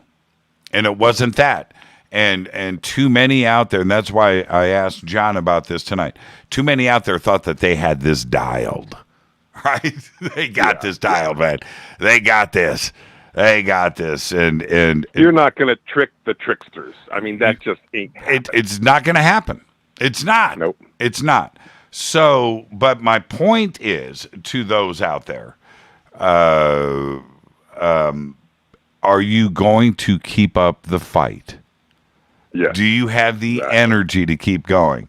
I've been at this for decades, right? Decades. And this is cool.